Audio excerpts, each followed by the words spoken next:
anymore. I don't even know.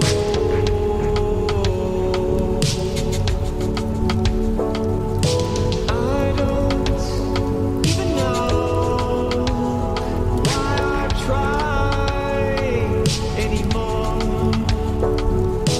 I don't even know.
talking about you got beaten to a bloody pulp, bro. What's going on?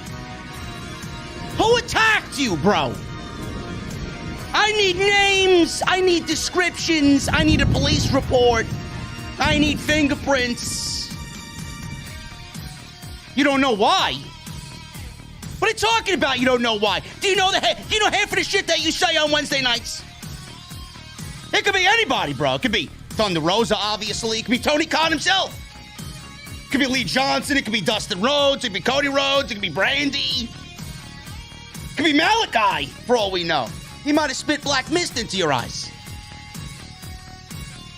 What do you mean we're going to find out on Wednesday, bro? I need to know, bro. You can't get this Justice for Jesse hashtag going if you don't tell me. All right, listen, I got to go. I got another call. Hold on. Yo, TK! What's going on, bro? Listen. What happened to this big announcement? Oh, I could tell them. I could tell them right now what the big announcement was. You're signing JD and off the script to an all-elite contract, Tier 3. Oh, my goodness, man. Holy shit, man. I'm going to be off YouTube. Look at that. What am I going to do with the money? Well, I think that's my personal business, TK. Why do you want to know? Well, I'll let you in on a little secret. I'm buying a mansion off the mountains in Greece, overlooking the Mediterranean Sea. You can come over, man. We can have a blast. You can invite the whole roster, bro. 26 million. Yeah, all right. Listen, bro, I gotta go and do a live show. I'll hit you up after the show, man. We'll go back and forth on text. All right? I'll see you later. There you go. You wanted to know his big fucking announcement. I'm all elite. Not really, but this show is. SmackDown sucked. Rampage was great. We're going to talk about it tonight on Off the Script. I see the chat going crazy. I'm going to the venue, guys, but I got one question before I pull these windows up and speed off. What are you guys drinking tonight? Yeah. I'll see you guys over there.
AEW successful?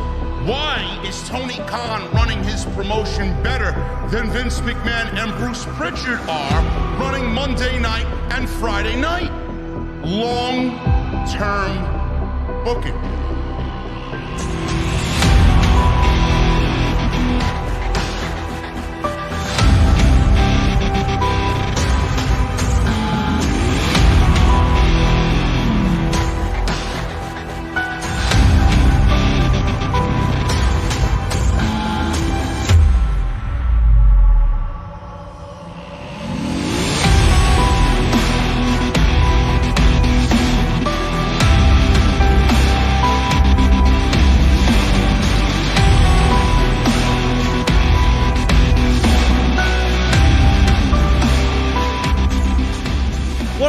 guys, thank you so very much for joining me right here on Off the Script. This is your SmackDown and AEW Rampage post show for February 4th, 2022. I am your host, JD from New York, and this is the OTS venue. Thank you guys so very much for joining me on your Friday evenings, wherever you may be.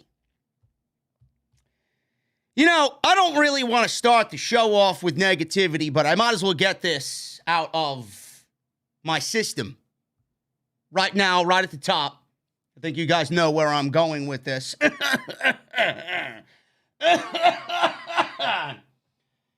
Fuck Bill Goldberg. I don't know who asked for it. I genuinely believe the only people that want to see this is Vince McMahon and Bruce Pritchard. It's a great match you got there for Saudi Arabia, folks. Goldberg versus Roman Reigns was officially announced tonight. Yes, because Goldberg is going to win the Universal Championship and be the one to end the reign of the Tribal Chief of 530 plus days on SmackDown, right? Give me a fucking break. Give me a break. I swear on everything that I own, I hope this match lasts 3 minutes. Most. Minimum. Minimum 3 minutes. Max 4 minutes. I don't know who possibly could be interested in seeing this match. And the great thing is, this guy has this match only left on his current WWE deal.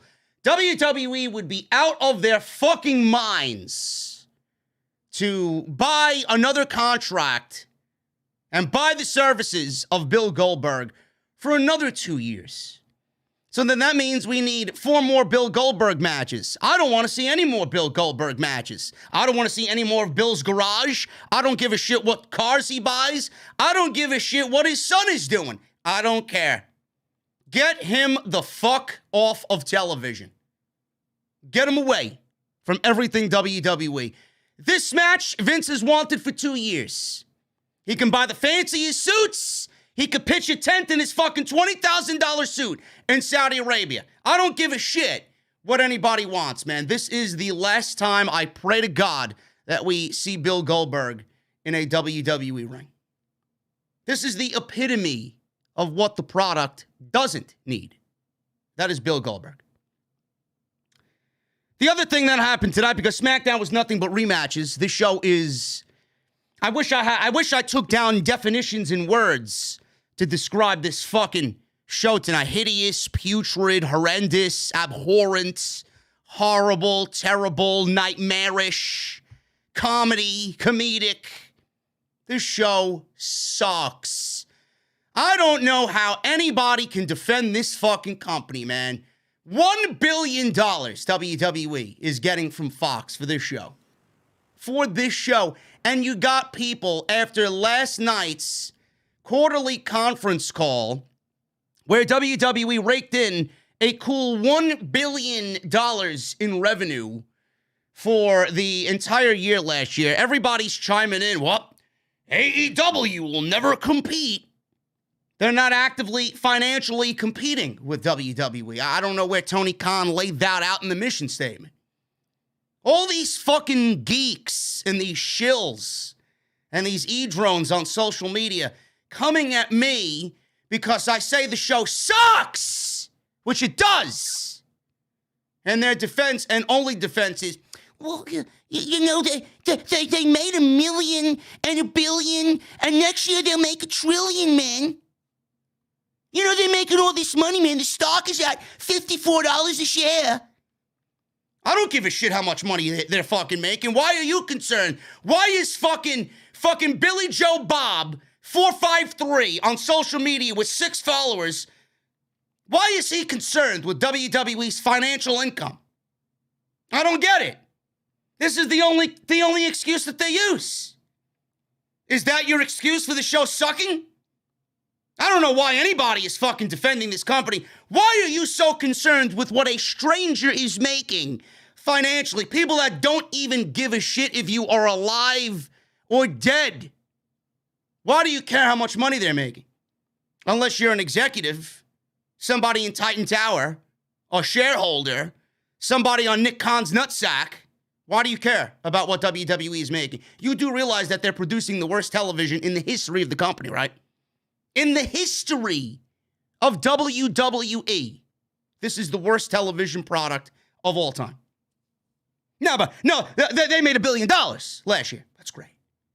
That's great. I want to see that $1 billion be put into television, into creative. They got $1 billion in the bank, and they're losing fucking audience week after week after week after week on a regular basis. I got 1 billion reasons why you shouldn't fucking watch this show, period. Charlotte Flair and Ronda Rousey. Looks like she actually had an afternoon nap this morning or this afternoon. Maybe got a good night's sleep last night.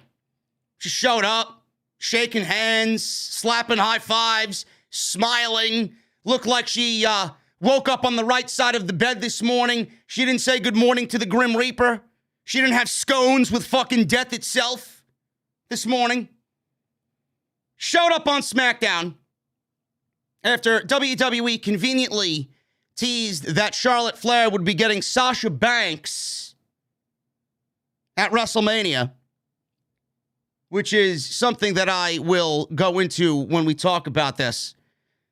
Charlotte Flair came out and she was told that Becky Lynch is wanting Ronda Rousey at WrestleMania and Ronda is going with Becky. And Sonya Deville, who I guess was the mediator of this segment, the moderator per se, told Charlotte Flair that she needs to choose an opponent for WrestleMania. First of all, why are we leaving it up to Charlotte Flair to choose a fucking opponent?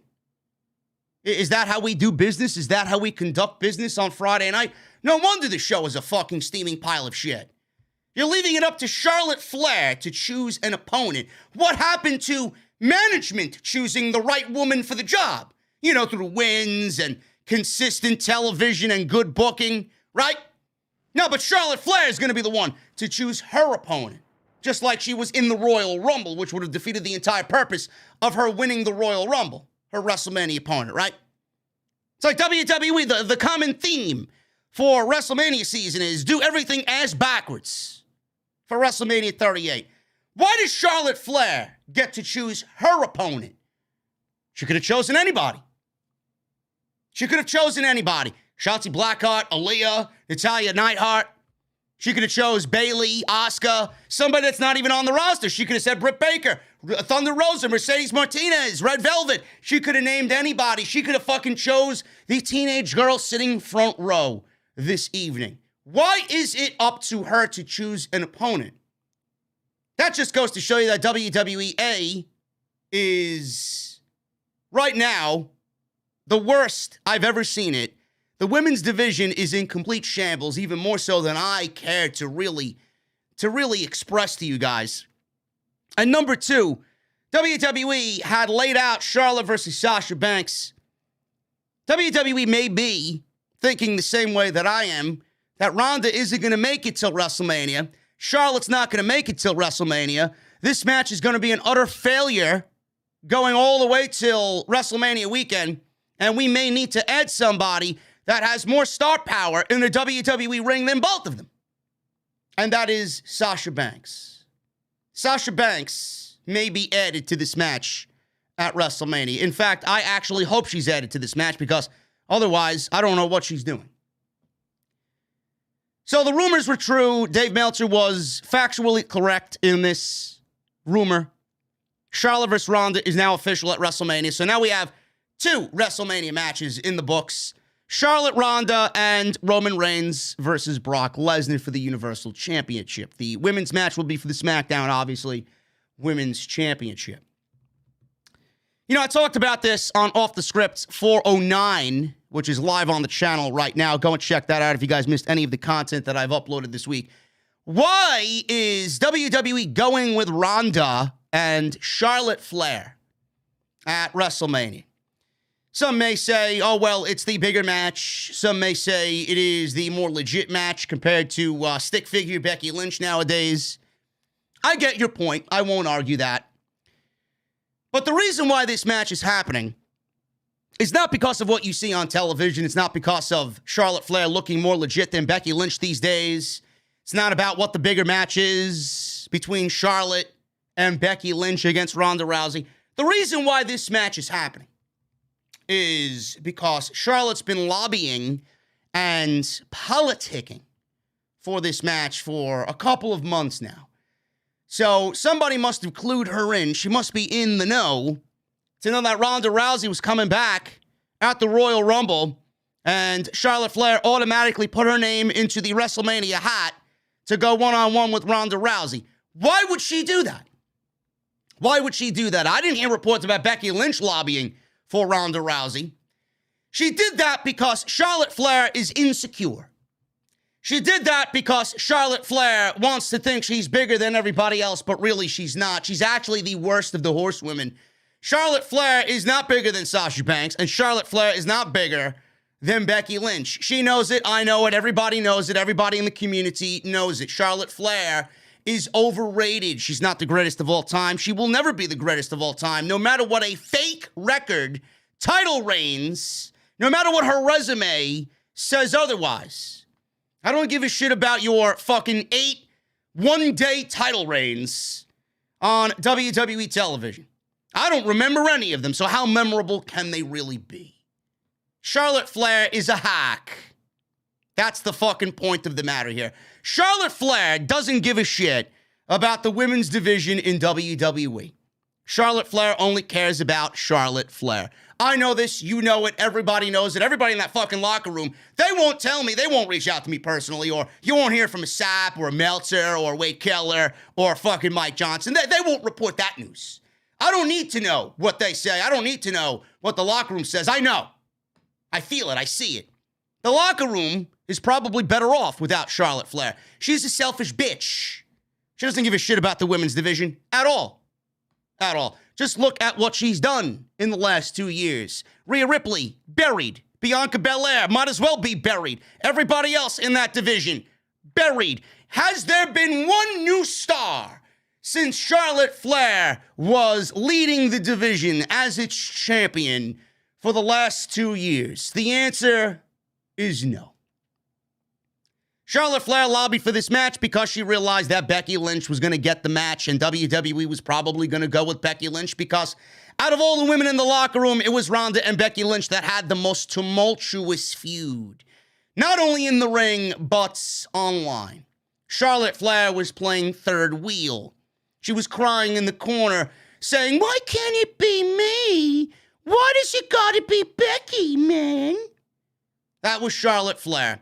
Charlotte Flair lobbied for this match because she realized that if Becky Lynch got the main event at WrestleMania, that would make it 2 WrestleMania main events for Becky Lynch. And Charlotte, she doesn't really have any. She's got that one triple threat match, but she was only added because, again, she politicked her way in when she really wasn't needed in that match. So she kind of undermined the system. She cut the line, and she's getting Ronda Rousey at WrestleMania. Will it be a good match? Fuck do I know. I don't want to see Ronda Rousey in any wrestling capacity. That ship has long sailed. Nobody gives a shit about Ronda Rousey in a WWE ring. If you do, you're a fucking idiot. You're a complete shill to the system. It does nothing for the division. Clearly. Charlotte politic for this match. How does this help the division? It doesn't. It helps Charlotte Flair. We've already been through this circus once before. Ronda Rousey did what she needed to do, did what was intended for the women's division, and WWE failed after Ronda left.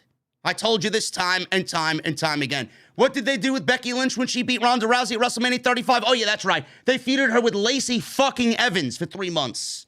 And then they take all that and go all the way through the summer until Sasha Banks wants to come back at or around SummerSlam.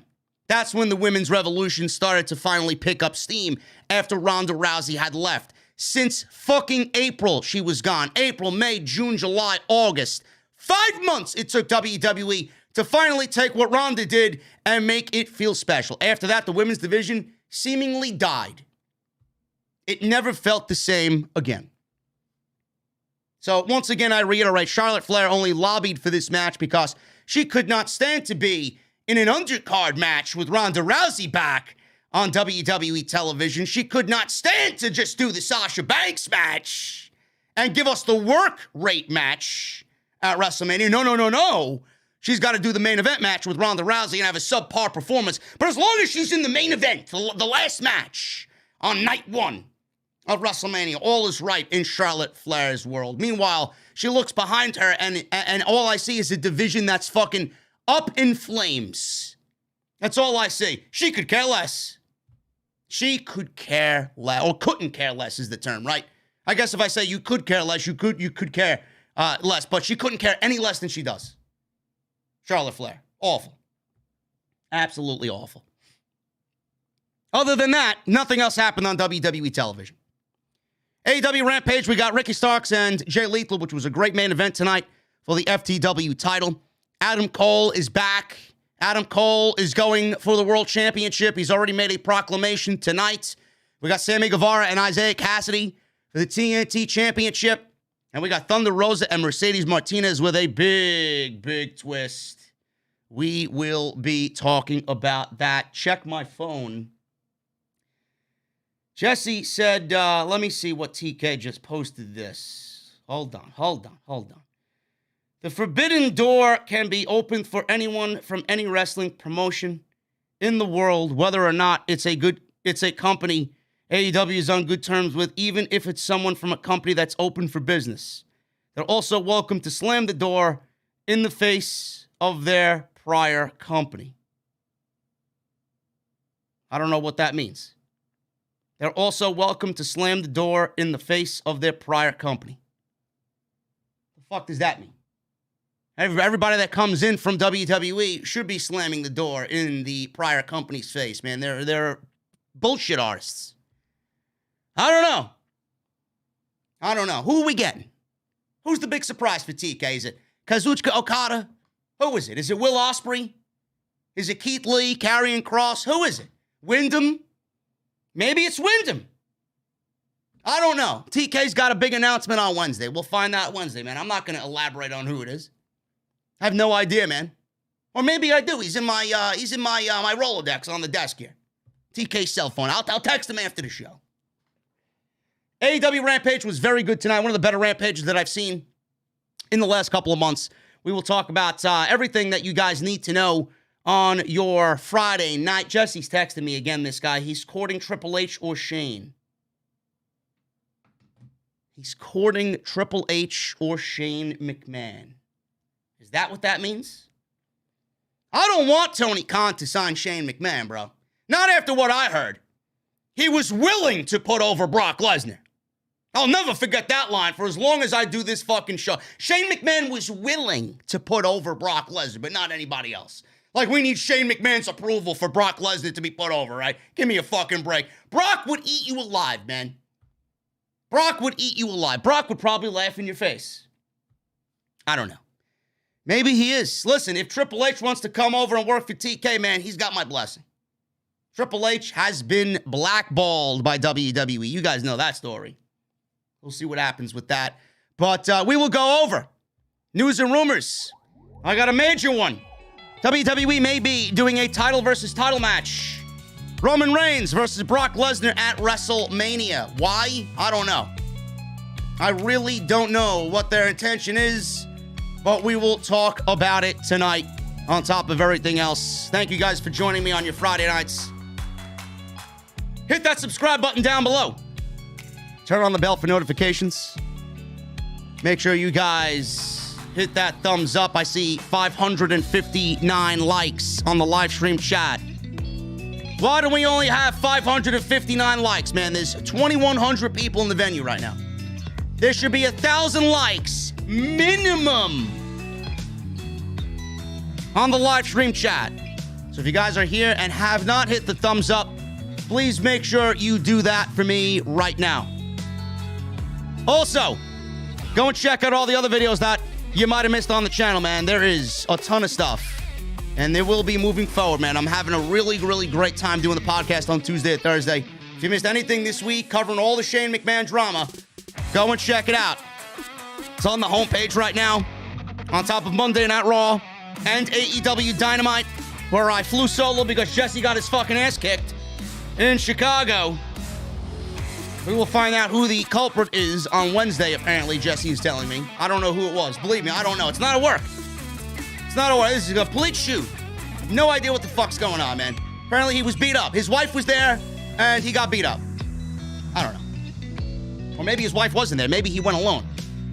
Maybe he told her, listen, honey, stay home. The snow, the road, the icy roads. I'll go. I'm going to go risk my life to get beat up by Thunder Rosa and have her throw tacos in my face. And then I'll come home smelling like fucking mild taco sauce and sour cream. Because Thunder Rosa appreciates sour cream, bro. I know she does. She's got to. She's got to. Anyway, follow me on Twitter at JDfromNY206. That's Twitter and Instagram. Tonight's sponsor for the show is Honey. JoinHoney.com/scripts. You want to know where Jesse buys all those fancy taco seasonings and ingredients? Honey. They even do food, man. Honey.com/script or joinhoney.com/scripts. I want to thank them for once again supporting the show. And listen, man, we got AEW Dynamite in Atlantic City next week. If you guys are listening to me, we're having a meet and greet, man. I will not be with the Mustang, unfortunately. I was hoping for a big group picture around the Mustang with all the OTS VIPs. Not gonna happen. But that's another story for a different day. It's in the shop. It doesn't need a new transmission, apparently. It just needs replacement shocks and control arms. That's it. The control arms are covered. The shocks are not, which is costing me $900 or so. But meet and greet, Atlantic City, New Jersey, man. That is next Wednesday at 2 p.m. in the afternoon till 6 p.m. at the Tennessee Avenue Beer Hall in Atlantic City, New Jersey. Make sure you guys show up there. There'll be cold beverages, plenty of cold beverages. They got a great beer menu, got a great food menu. Really nice place, one of my favorite places in the city to go. So hopefully you guys can come out and hang out for the OTS VIP meetup right before AEW Dynamite next Wednesday. That is the Tennessee Avenue Beer Hall in Atlantic City, New Jersey, Wednesday at 2 p.m. Hopefully you guys can come out and join the fun. Start with SmackDown, man. SmackDown was a nightmare tonight. Very, very bad show, as usual. Monday Night Raw continues to be a better show. It is absolutely ridiculous that I even have to utter Monday Night Raw is better than anything.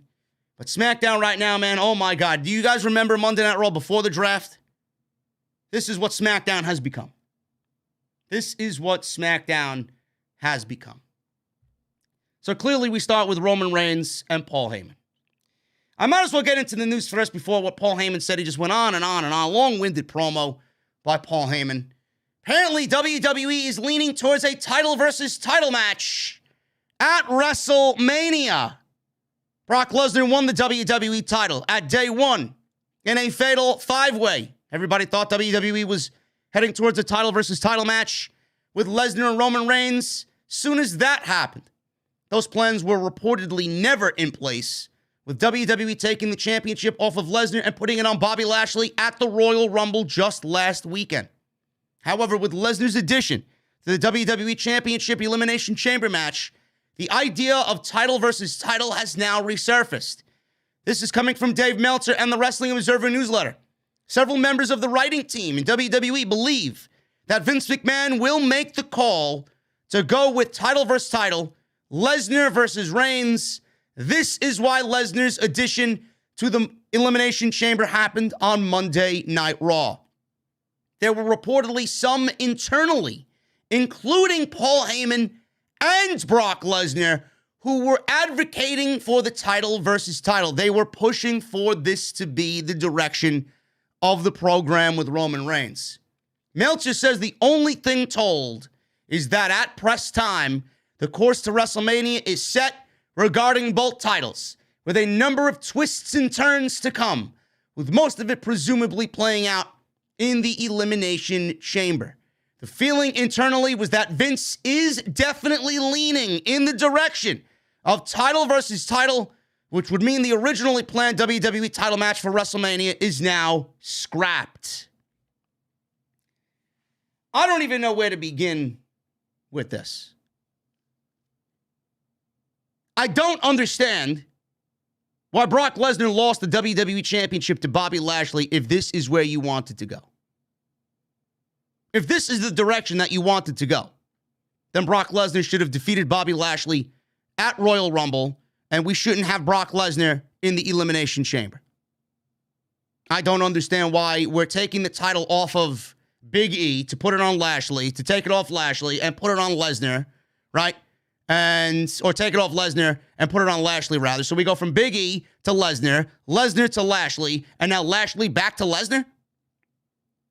So what I'm looking at, presumably, maybe, possibly, is Bobby Lashley holding the WWE Championship for 3 weeks, going into the Elimination Chamber. Because if that happens, Brock Lesnar is going to win the Elimination Chamber and go on to WrestleMania. I don't think there's another pay-per-view in place before WrestleMania. This is it. This is the last show. I'm not sure if WWE is doing Fastlane this year. I pray to God they don't. We don't need a fucking Fastlane to WrestleMania. I've always thought that was cringe and absolutely unnecessary. So if Vince wants to do a title versus title match, why are we getting Lesnar beating, or Lashley rather, beating Lesnar at the Royal Rumble?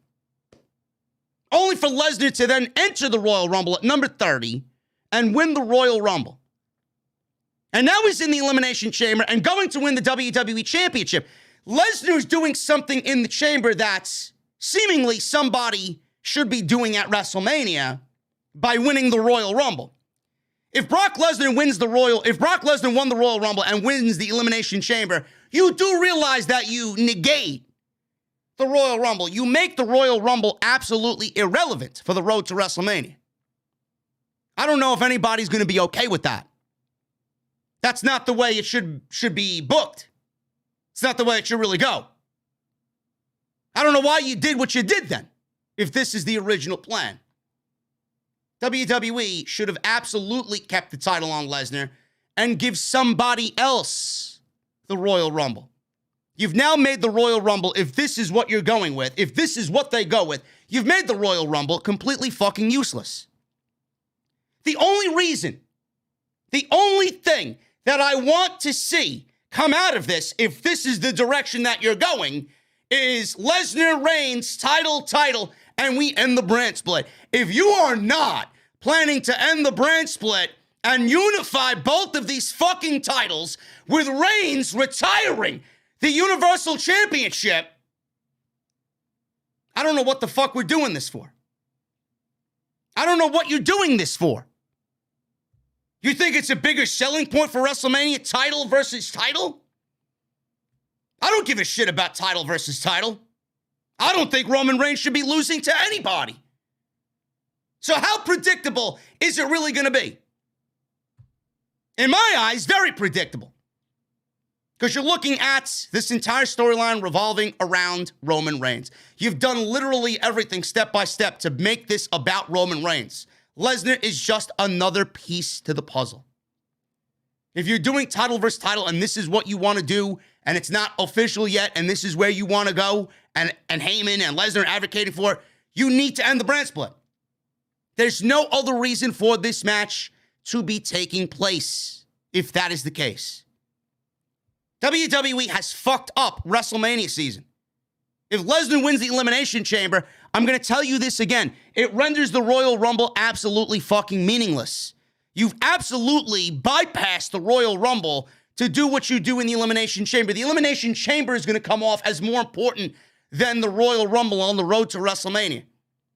Instead of doing what we all wanted you to do from day one, which was title versus title, and the brand split, champion versus champion, you could have given somebody else the Royal Rumble and done Roman Reigns versus Brock Lesnar on night one in the main event, and then the winner of the Royal Rumble challenge whoever the champion is on night two. Go the New Japan Pro Wrestling route with their Wrestle Kingdom shows that they do and have take place over 2 nights. Why didn't anybody think about that scenario? WWE is absolutely out of their fucking minds. Out of their minds. They don't know what they want to do. There's not one solid plan. There's not one fucking plan in place where they say, you know what, we're going to go with it. This is it. They want to give you twists and turns. I don't want twists and turns. Not if it fucking ruins everything else before it. I don't want any twists and turns with Brock Lesnar. We all knew he was going to WrestleMania, with the title or without the title. Why didn't you just keep the title on him? Unbelievable. This company is fucking clueless. Absolutely clueless. So Roman Reigns is out there, and Paul Heyman did most of the talking for him. So he's there, and Heyman says he wanted to address a couple of uncomfortable truths. He said there was no plot and no scenario and no conspiracy. This was not done to make Brock Lesnar look foolish, although he looks like a damn fool now anyway. Heyman said the trajectory of the industry unfolded in front of their eyes. He said in Chicago, he acknowledges he made the biggest mistake of his career. He said it wasn't that he didn't tell Roman what was in his heart, but it was in his heart that made him look foolish. He said he told Reigns that he needed to be protected from Brock, which is what he believed after spending 20 years of his life with Brock Lesnar. He said as a result, he got fired and Superman punched for his troubles. He said he deserved every bit of it. He said there he was, like an unemployed Oklahoman, just out of the ocean of obscurity, languishing and miserable, thinking his entire career was over. Then he saw the moment when COVID picked the wrong human to be infected, and Reigns couldn't make day one. He got Lesnar into the unscheduled Fatal 5-Way, and Lesnar pulled off what only Lesnar or Reigns could do. He said Lesnar became the WWE champion. He said everything was going to be fine with Lesnar on Raw and Reigns on SmackDown. He said Lesnar then challenged Reigns to a title versus title match at WrestleMania. How freaking stupid is that? Heyman said. It's as stupid as that damn smile on his face and the beard and his freaking ponytail. Brock Lesnar looks like a schmuck, and he acts like a schmuck.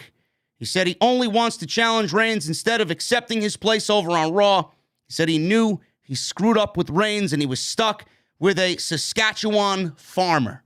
He said Lesnar took Lashley to Suplex City, and then Reigns showed that he is the conqueror of the goats, or the conqueror that a goat can always slay a beast. I thought I was going to spend my life introducing Lesnar. He went into the start of his, my name is Paul Heyman spiel. Heyman stopped and said, "You will never hear that again." He said he realized he doesn't need to protect Reigns from Lesnar. He needs to protect Lesnar from Reigns.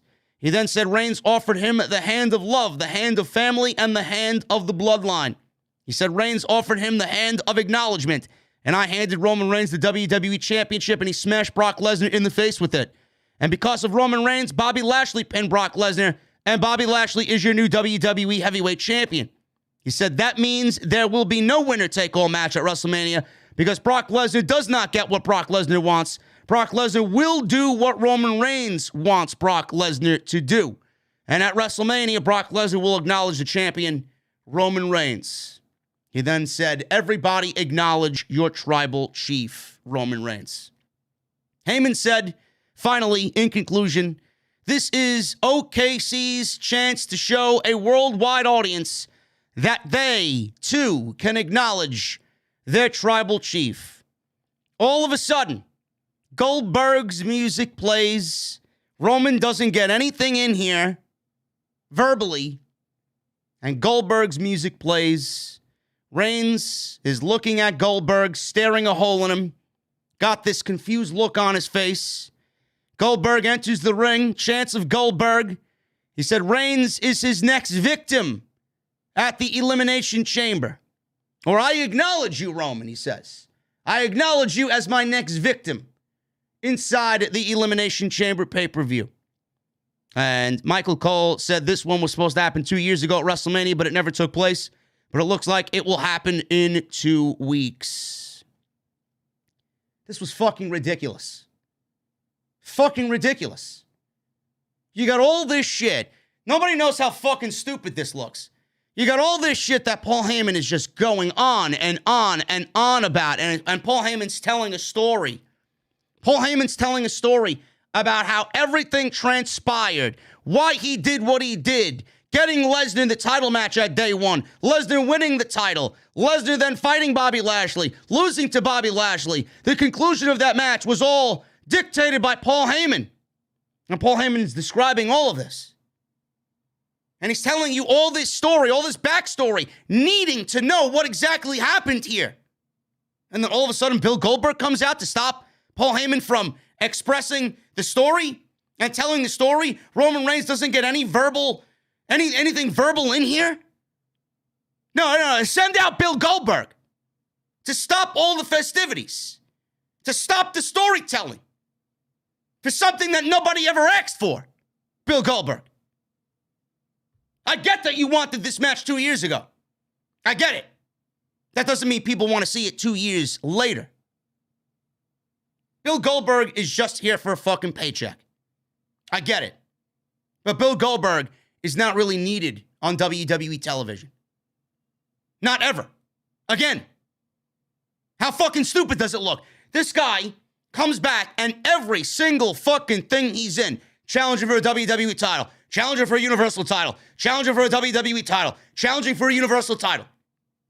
The guy's lost more matches than he's won since he's been back. How does he get a championship match? How do you look at the screen if you're somebody backstage knowing that WWE willingly is bringing back somebody like that to take a fucking opportunity away from you to wrestle the Universal Champion? Win, lose, or draw, it doesn't fucking matter. That spot should go to somebody else. If WWE showed you the same amount of effort that they take when they got to call Bill up and have him fly in from Atlanta and have him show up in Oklahoma and have a fucking program booked for Roman Reigns, if they showed Bill Goldberg the effort that they do, why can't they do that for anybody else on the active roster? It's fucking pathetic. I hope to God that this is the last we see of Bill Goldberg ever in a WWE ring. He does not belong. Nobody wants to see it. Only in Vince McMahon's fucking demented mind is somebody pleased that Bill Goldberg is back and wrestling Roman Reigns in Saudi Arabia. I get that Roman had nothing to do. I get that Roman needed to be on the card, but you should be doing the Roman Reigns thing with somebody else on the roster. This is where WWE creative has failed. On top of the Roman Reigns and Brock Lesnar thing, underneath all of that, you should have been building somebody else up that had a fucking problem with Roman Reigns. Why isn't Seth Rollins getting a Universal Championship match at Roman Reigns inside or at Elimination Chamber? Why did we do the ending with Seth Rollins the way that it happened at Royal Rumble, but then we don't take that, which is an obvious setup for a rematch?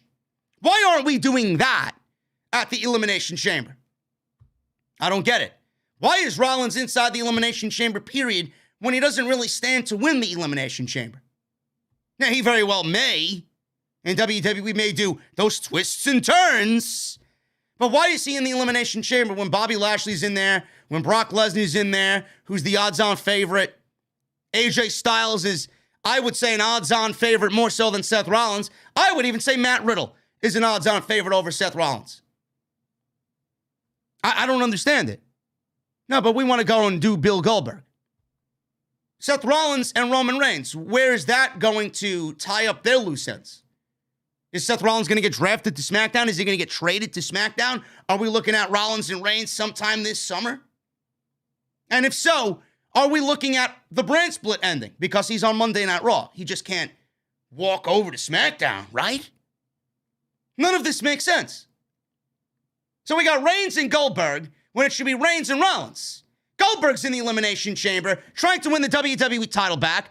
Vince McMahon wants a title versus title. Don't know why Lesnar lost the championship at the Royal Rumble, but he lost the championship at the Royal Rumble, and he won the Royal Rumble match itself, only to win the WWE Championship inside the Elimination Chamber. Something that should be done by somebody else at WrestleMania. I'm fucking lost. I'm lost in a sea of stupidity, is what I'm lost in. This company is the drizzling fucking shits. You're looking at a dumpster fire in creative. You thought that WrestleMania logo at the Royal Rumble was set ablaze for accidental reasons. No, that was God telling you that this WrestleMania season is going to be a complete dumpster fire. That WrestleMania sign was on fire for one very specific reason. Because this WrestleMania season is a complete bust. It's a complete fail. Everybody knows that Brock Lesnar is going to win this match. You do not. And this is the Vince thing. This is the Vince thing. Vince is not going to actively promote something or put the thought in your head if he's not thinking it. Vince is not going to promote a match that he knows is not going to happen. He's putting that out there. He's saying title versus title. He's having Reigns and Lesnar and Heyman mention title versus title. Why do you think he's done that? Why do you think that's in the script? Or why do you think Paul Heyman is being ordered to say that and include that in his promo? It's because Vince is thinking it. Vince wants to do it. And more than likely, the creative team, they know better than anybody, right? They're working in this fucking dumpster fire. If they think it, they feel it, they see it, then more than likely it's going to happen. Vince doesn't need them to write anything. Vince is going to go and do what he needs to do or what he wants to do. So if they see it firsthand, more than likely it's going to be a thing. And if it's said on TV, there's even more of a reason that it's actually going to happen. Now, if you're Vince McMahon, what are you doing? What are you doing? Bobby Lashley versus who at WrestleMania? Right? Bobby Lashley versus who if he retains the title? Nobody. That's not a WrestleMania match. He wants WrestleMania to be the most stupendous WrestleMania of all time. Whatever the fuck that means. Bobby Lashley doesn't really mean, to me, stupendous. I have AJ Styles win the fucking Elimination Chamber. I have AJ Styles challenge Edge for the WWE Championship at WrestleMania. That's what I'm doing. You want stupendous? You do AJ Styles versus Edge. Randy Orton versus Matt Riddle. And Lesnar versus Roman Reigns is not title versus title. But if you're Vince McMahon and you're looking at the biggest headline for WrestleMania that you could do this year, what are you doing? You already got Ronda versus Charlotte. And then you got Roman Reigns versus Brock Lesnar. What looks better? Roman Reigns defending the Universal Championship against Brock Lesnar, who has no title? Or Roman Reigns defending the Universal title versus Brock Lesnar defending the WWE title? We could still get all that other shit that I talked about. We could still get Matt Riddle versus Randy Orton. We could still get Edge versus AJ Styles. It doesn't necessarily need to be for a title. But if they do title versus title, I'm telling you right now, we need to end the brand split. Otherwise, I don't know why we're doing it. Why are we doing it and we didn't put the pieces in play at the very beginning? I don't understand why Lesnar had to lose the championship only for him to get it back 3 weeks later and then lose it to Roman Reigns. Hot potatoing the title doesn't really look good for the WWE title. I don't give a fuck what season it is. End the fucking brand split. SmackDown is in dire need of the brand split to be over. I don't know how many fucking matches I have to watch that I've seen the last 5 weeks in a row. Nobody gives a shit about Drew McIntyre and Madcap Moss. Nobody gives a shit about Aliyah and Natalya for the 4th fucking time. Nobody wants to see another tag team match with Ricochet and Sheamus and Holland and Cesaro. Nobody. Nobody wants to see Jinder Mahal and Shanky versus Rick Boogs and Shinsuke Nakamura. Nobody wants to see Sami Zayn fucking acting like a jackass. Dead. The brand is in fucking shambles. I don't know how you look at this and defend anything on this show. Absolutely nightmare levels of bad is SmackDown. Rich Holland versus Ricochet. This match went 2 minutes. You know, we've been getting this match, or somewhat a mixture of these 4 guys. Ricochet, Sheamus, Rich Holland, and Cesaro, right? We've been getting some sort of match with these 4 guys since day one. Since day one. Rich Holland broke his nose at day one by an accidental boot to the face by Ricochet. Then we've gotten Ricochet versus Sheamus. Then we've gotten Cesaro versus Sheamus. Now Rich Holland is back. Now we got Ricochet versus Rich Holland. He lost in 2 minutes, did Rich Holland. 2 minutes. This one, he won with a knee to the face. He beats Rich Holland with a knee to the face. No fancy moves. No Ricochet-style offense here. Just a knee to the face. He beats Rich Holland 1, 2, 3. 2 minutes. Then we go to commercial break, and all of a sudden, we get a tag team match with Ricochet and Cesaro teaming up against Sheamus and Rich Holland. But I thought we just seen Ricochet beat Rich Holland in 2 minutes. It's a fucking crime in itself that Ricochet's in the fucking ring in a wrestling match that only goes 2 minutes. But didn't we see this match at day one? Didn't we see a match between Sheamus and Ricochet for the last 2 weeks? Then we see a match with Sheamus and Cesaro. Why are we getting this match again? Again! After we just watched Ricochet beat Rich Holland. What is the reason? This match couldn't go to somebody else? You couldn't give Shotzi Blackheart a match on SmackDown? You couldn't do anything and give the women another match. Maybe push Shotzi. No, you don't have any other women on the show, right? Maybe do Shotzi versus Naomi. Something. Put somebody on TV that hasn't been there. What about Xia Li? Where's Xia Li at? You don't want to put her on TV? I guess all the fucking lightning bolts maybe went to Kevin Dunn's brain. Or Bruce Pritchard's brain. Maybe he got blinded by the fucking lightning bolts, and maybe he didn't realize that he's done this same fucking match 5 weeks in a row. This show is garbage. Garbage. There's no reason why this match needs to happen again. And what do you think happened? What do you think happened? Ricochet got a win in 2 minutes. What do you think?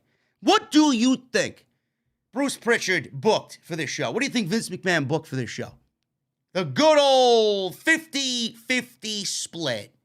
The good old 50-50 booking that WWE is notorious for. Sheamus and Rich Holland win in 4 minutes. 4 minutes. Absolutely nothing happened here.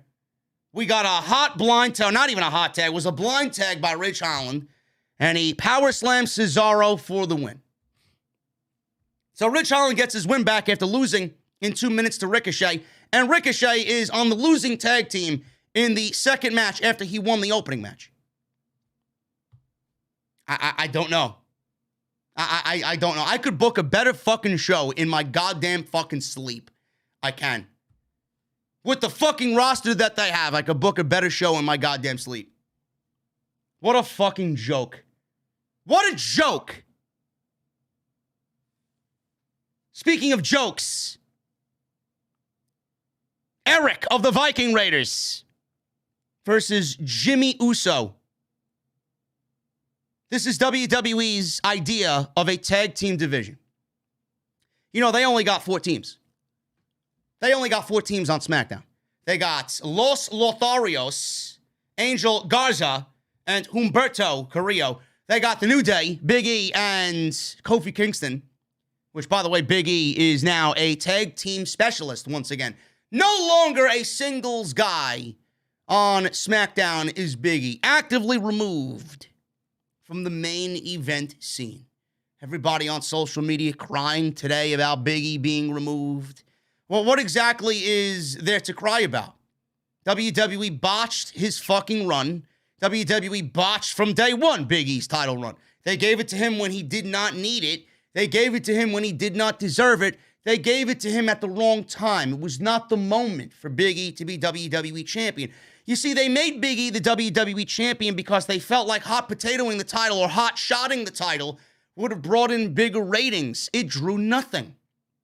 WWE gave the title to Big E to pander to the social media mob. They gave the WWE title to Big E to do some fucking narrative agenda pushing bullshit. That's why they gave Big E the WWE championship. Only to take it off of him and book his entire reign as if he was the biggest fucking loser, not only in the New Day, but in the annals of WWE championship history. I don't think he's won a match when it counted on a big level show, I don't think he's won a fucking match as WWE champion. All you need to see is Roman Reigns versus Big E at the Survivor Series, man. Go back and watch that match. I watched that match with fucking owl eyes. That match was all you needed to know.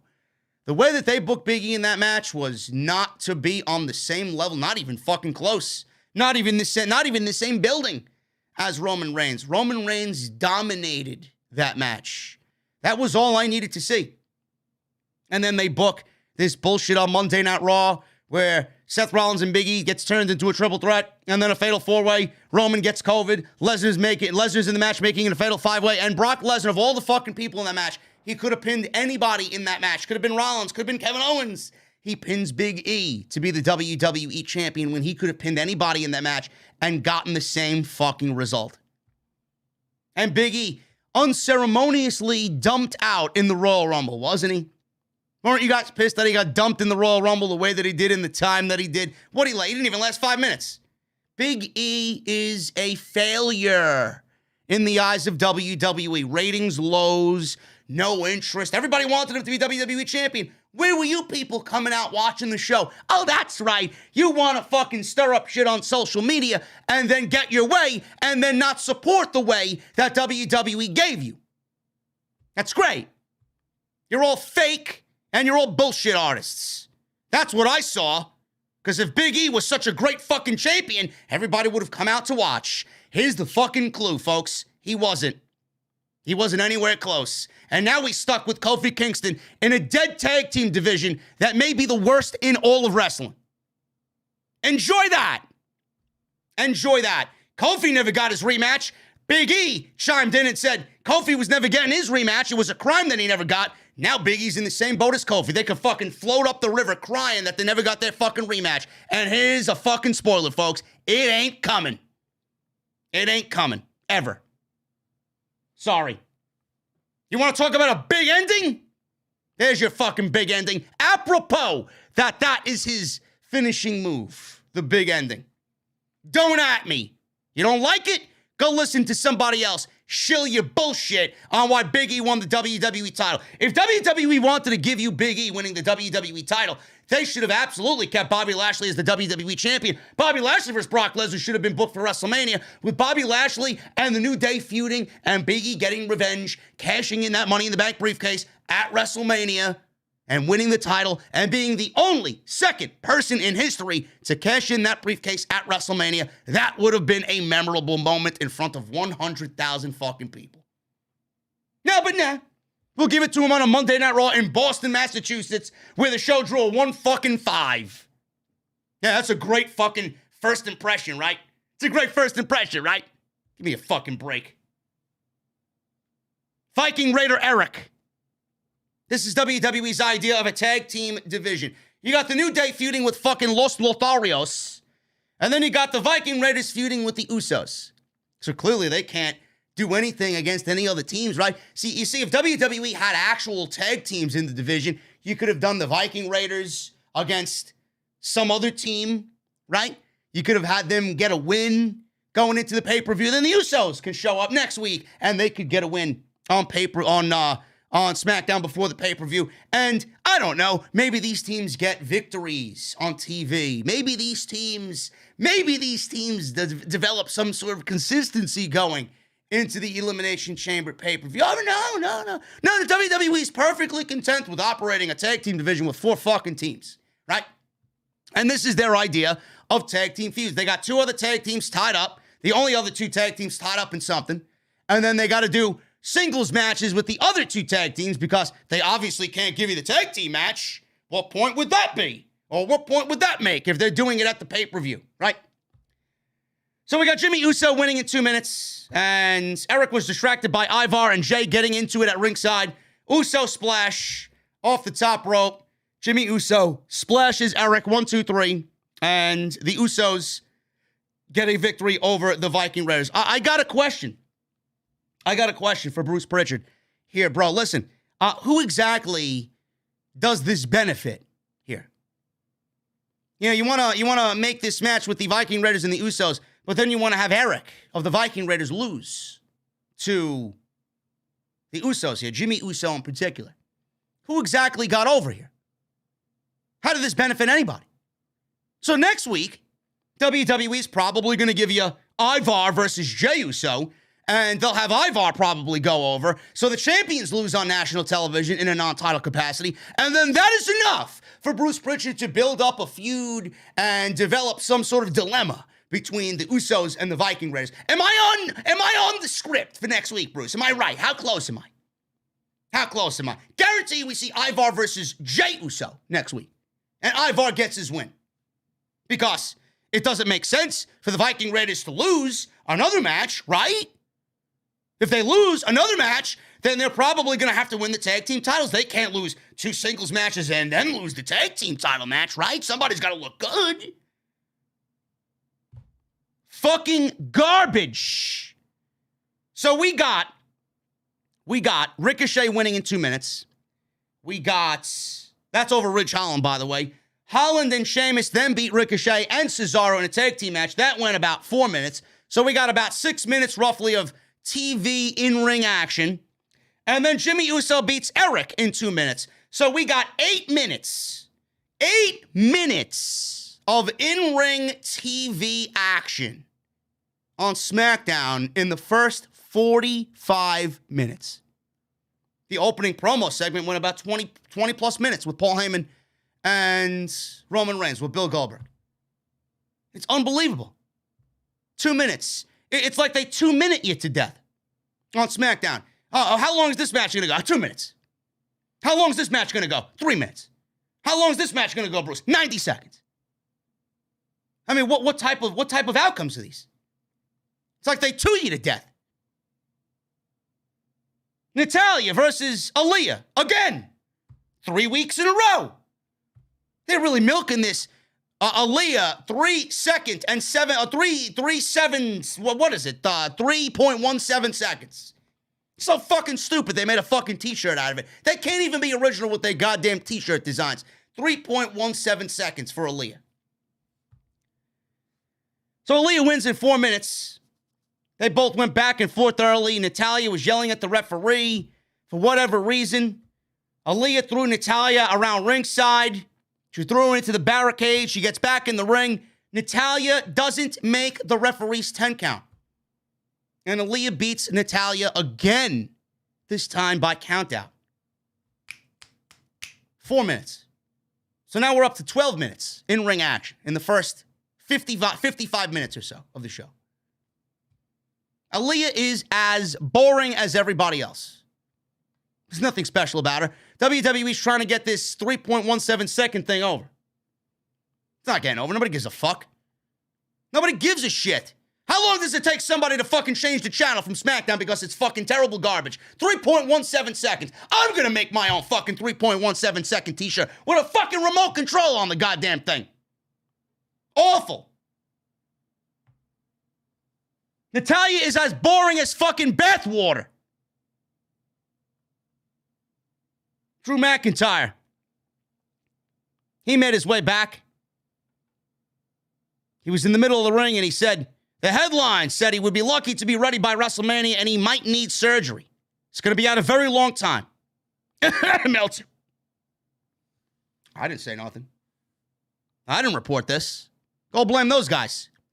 Meltzer, Sapp, Alvarez, all those guys. Blame them. Don't blame me. He said his doctor told him there was no way he'd be ready for the Royal Rumble. He said he told the doctor he could kiss his ass. He said he went straight into rehab 3 times a day, 6 days a week, worked himself to the bone, and now he's back. He said the Royal Rumble came down to himself and Lesnar. He said he and Lesnar will cross paths again someday, but now his attention is fully on these idiots, Corbin and Madcap Moss, who tried to end his career. Happy Corbin then comes out and the sounds of remote controls being picked up from tabletops in the living room worldwide are being heard. He walked out with a microphone, unfortunately, and he asked Drew McIntyre if it was worth it coming back and being thrown out of the ring like a sack of garbage by Lesnar. He said he failed. Madcap entered the ring from behind, Drew with his sword, felt him coming, and pointed the tip of the sword at Madcap. He told Moss, listen, Listen, you're here now. I want to hear all these funny jokes that you were blasting off on TV while I was watching at home and watching in rehab. I want to hear a funny joke from Madcap Moss. So Moss looks scared, obviously. Anybody pointing a sharp object at him, obviously, is going to be terrified. Make me laugh, funny man. He tells Madcap Moss. He says, what does a criminal found not guilty have in common with the main event of WrestleMania? They're going to get off scot-free. Get it? Scot-free? Because McIntyre's from Scotland. Yes. Did I laugh? I smirked. More of a ridiculous laugh. More of a ha-ha-ha, that's a ridiculous joke than an actual comedic joke. You know what's funny? This creative team. You know what's a joke? Bruce Pritchard. I don't know, man. I don't know who finds this to be entertaining. Corbin was laughing like a fucking geek in the aisleway. Drew then laughed. Moss felt Drew was really approved by this, but Drew then gave him a claymore. He says he's going to make their lives hell every single week. He said, this is just the beginning. Drew's music played as Corbin then was yelling at McIntyre from the ramp. And WWE, they booked Drew McIntyre versus Madcap Moss at the Elimination Chamber match. Or not, it's not an Elimination Chamber match, but they did it, McIntyre versus Madcap Moss at Elimination Chamber. Imagine being Drew McIntyre and you got to fly all the way to Saudi Arabia to wrestle Madcap Moss. Didn't these guys wrestle a day one? Like, why are we doing this again at the Elimination Chamber? It's unbelievable to me, man. Unbelievable to me. This is what they got Drew McIntyre. And what's next? They're going to do McIntyre versus Corbin at WrestleMania? My God. And Ali is the one who doesn't have any creative direction. Can you imagine that? But we got to see Corbin and Madcap Moss every fucking week. Sami Zayn. Love me some Sami Zayn. He was at the Jackass Forever press event. Johnny Knoxville then interrupted Sammy on the red carpet. He told Sammy that he's not welcome here. Security dragged Sammy away. Knoxville then was zapping him with a taser from behind. Sammy turned and yelled at him as security was holding him back. Somebody told me that Sami Zayn is actually in the movie. I'm not really sure if that is the case or not, but that remains to be seen. Sammy was complaining to Adam Pearce and Sonya Deville that they actually had the audacity to show this clip from the red carpet premiere. He asked when he gets his Intercontinental title match that he's earned. Sonya Deville said next week. Sammy says he needs more time after being zapped. Pearce then offered February 15th, 2 weeks from now. Sammy agreed. Pearce asked if they can invite Knoxville. Sammy said that wasn't funny, and he stormed off. Natalya then barged in and said Aliyah has never legitimately beat her, so next week she wants a rematch again, 4 weeks in a row, in a match that can only end via pinfall or submission, dungeon style, meaning the Hart family dungeon. That's what she implied there, dungeon style. Deville said yes. Natalya was very pleased. Jinder Mahal versus Shinsuke Nakamura. This one went 3 minutes. Rick Boogs had an unfortunate circumstance happen to him this evening. There were no sounds coming out of his guitar amp tonight. He was shredding on the microphone with the guitar, and he did not have any guitar licks coming out of the PA system. So he had to basically air guitar his way down the aisle with Shinsuke Nakamura. I legitimately felt bad for him, man. That's a musician's worst nightmare. A musician's worst nightmare. I would not wish that on anybody in front of a live audience. Jinder Mahal against Shinsuke Nakamura. Shinsuke Nakamura has not defended the Intercontinental title since September. Since September. What are we doing here? What are we doing here? And then there are geeks that tell me that a brand split will not help the WWE product. Really? Really? I don't know how you see it that way. Because if I got to watch Jinder Mahal on national television every fucking week, I think we got a fucking problem. 3 minutes. 2 minutes, 4 minutes, 3 minutes. I don't think one match went over fucking 10 minutes, but the tag team match on this show.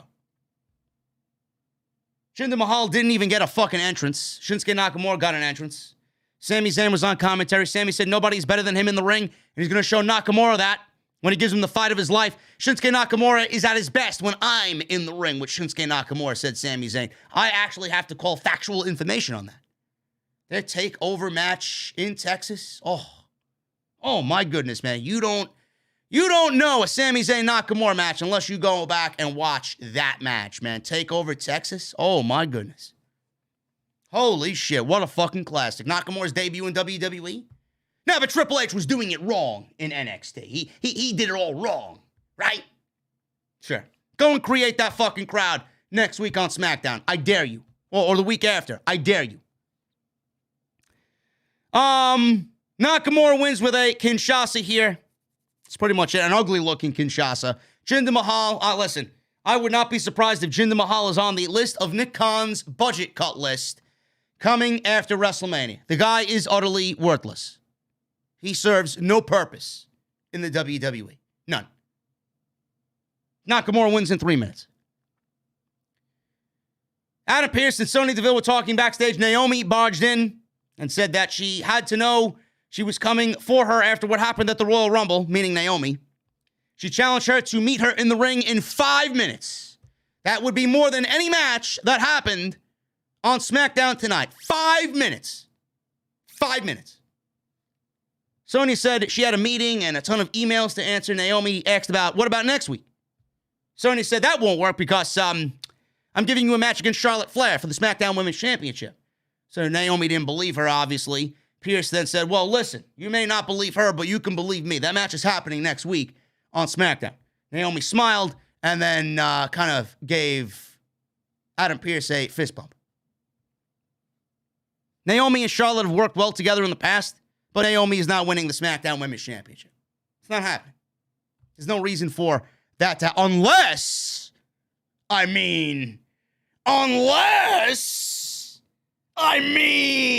if they want to do Naomi beating Charlotte Flair next week, and Naomi is the SmackDown Women's Champion, maybe we get Naomi going into WrestleMania as the SmackDown Women's Champion, and maybe we have Naomi versus Sasha Banks at WrestleMania, and we get Charlotte versus Ronda in the main event without a championship.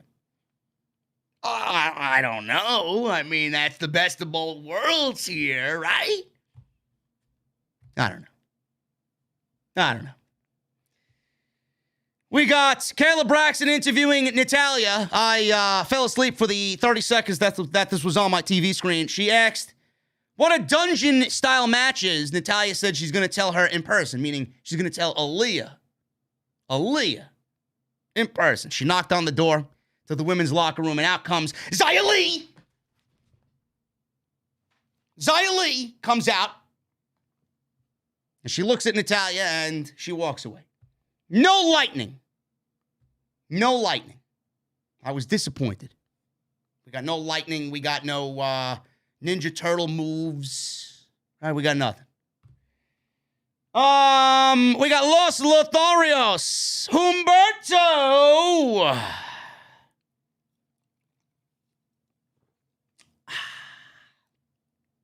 Carrillo and Angel Garza, who, by the way, just welcomed a new child into this world with his wife. So congratulations to my bro, Angel Garza.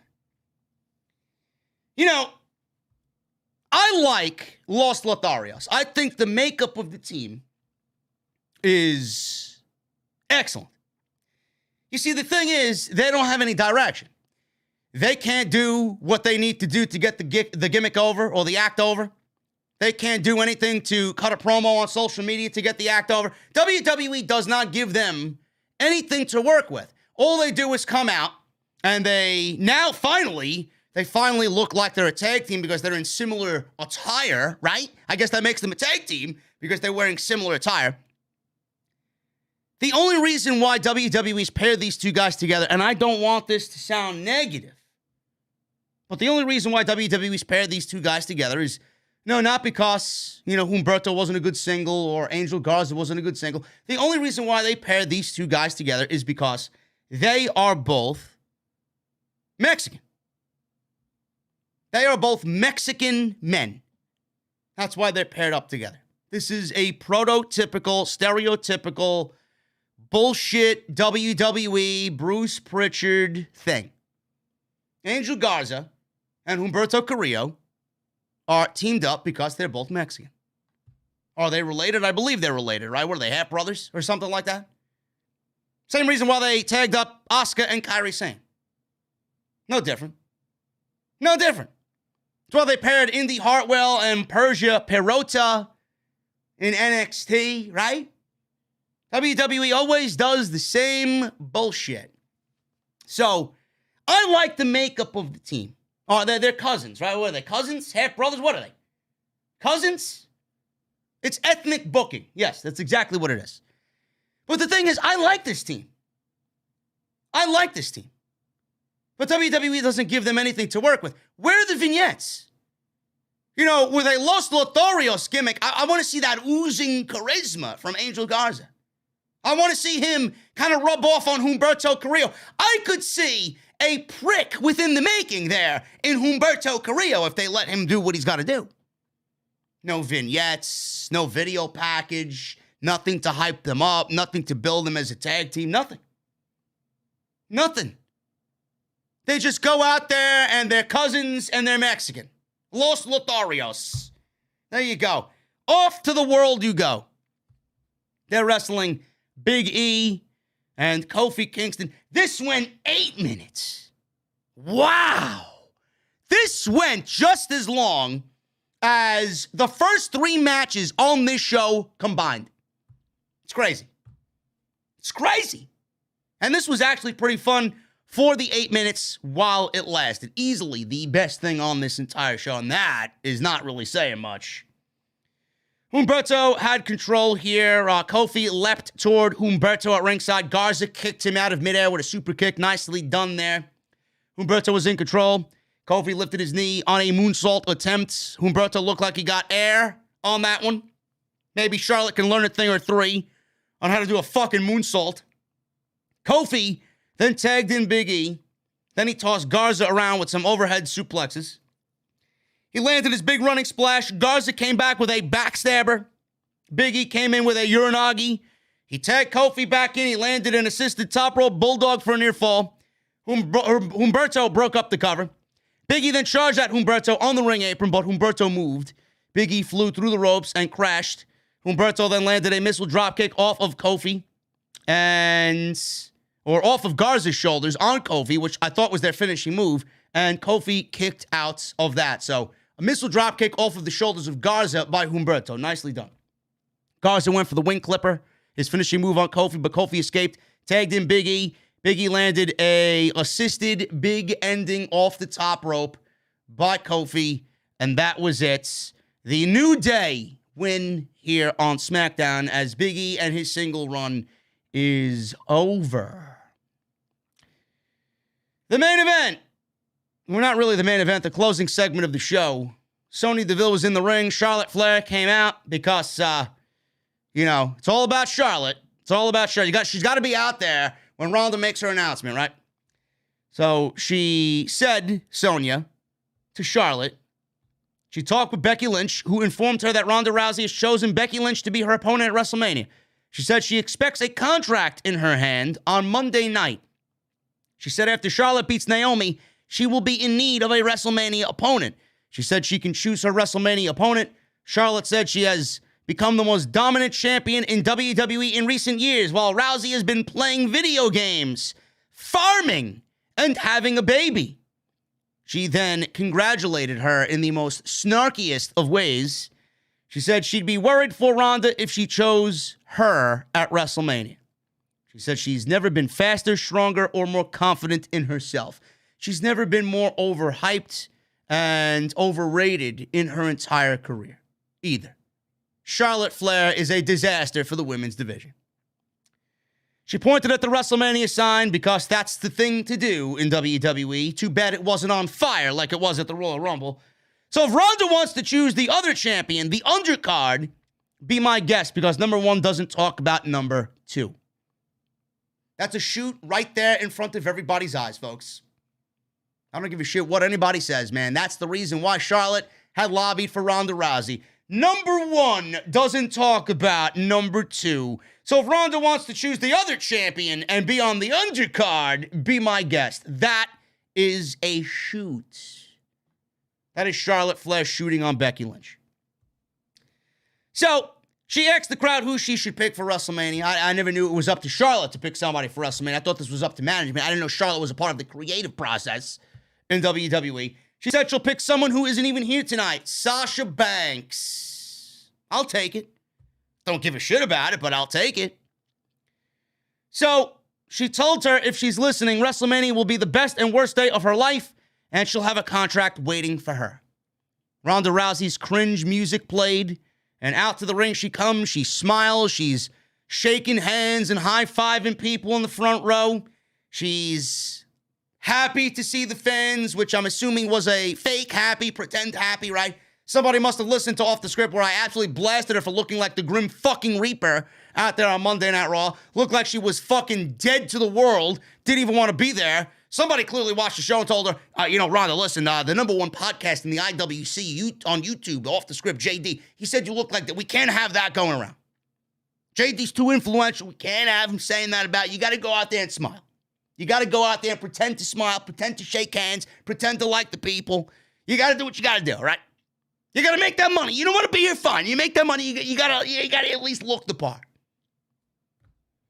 Ronda came out. Rousey said everybody loves to talk about her. I don't really want to talk about Ronda.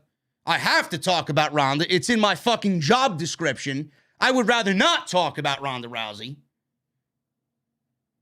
She said the last time she checked, she won the Royal Rumble, and she gets to pick who she headlines WrestleMania against.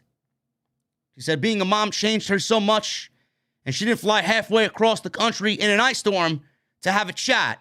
She came to teach her the family business of kicking ass.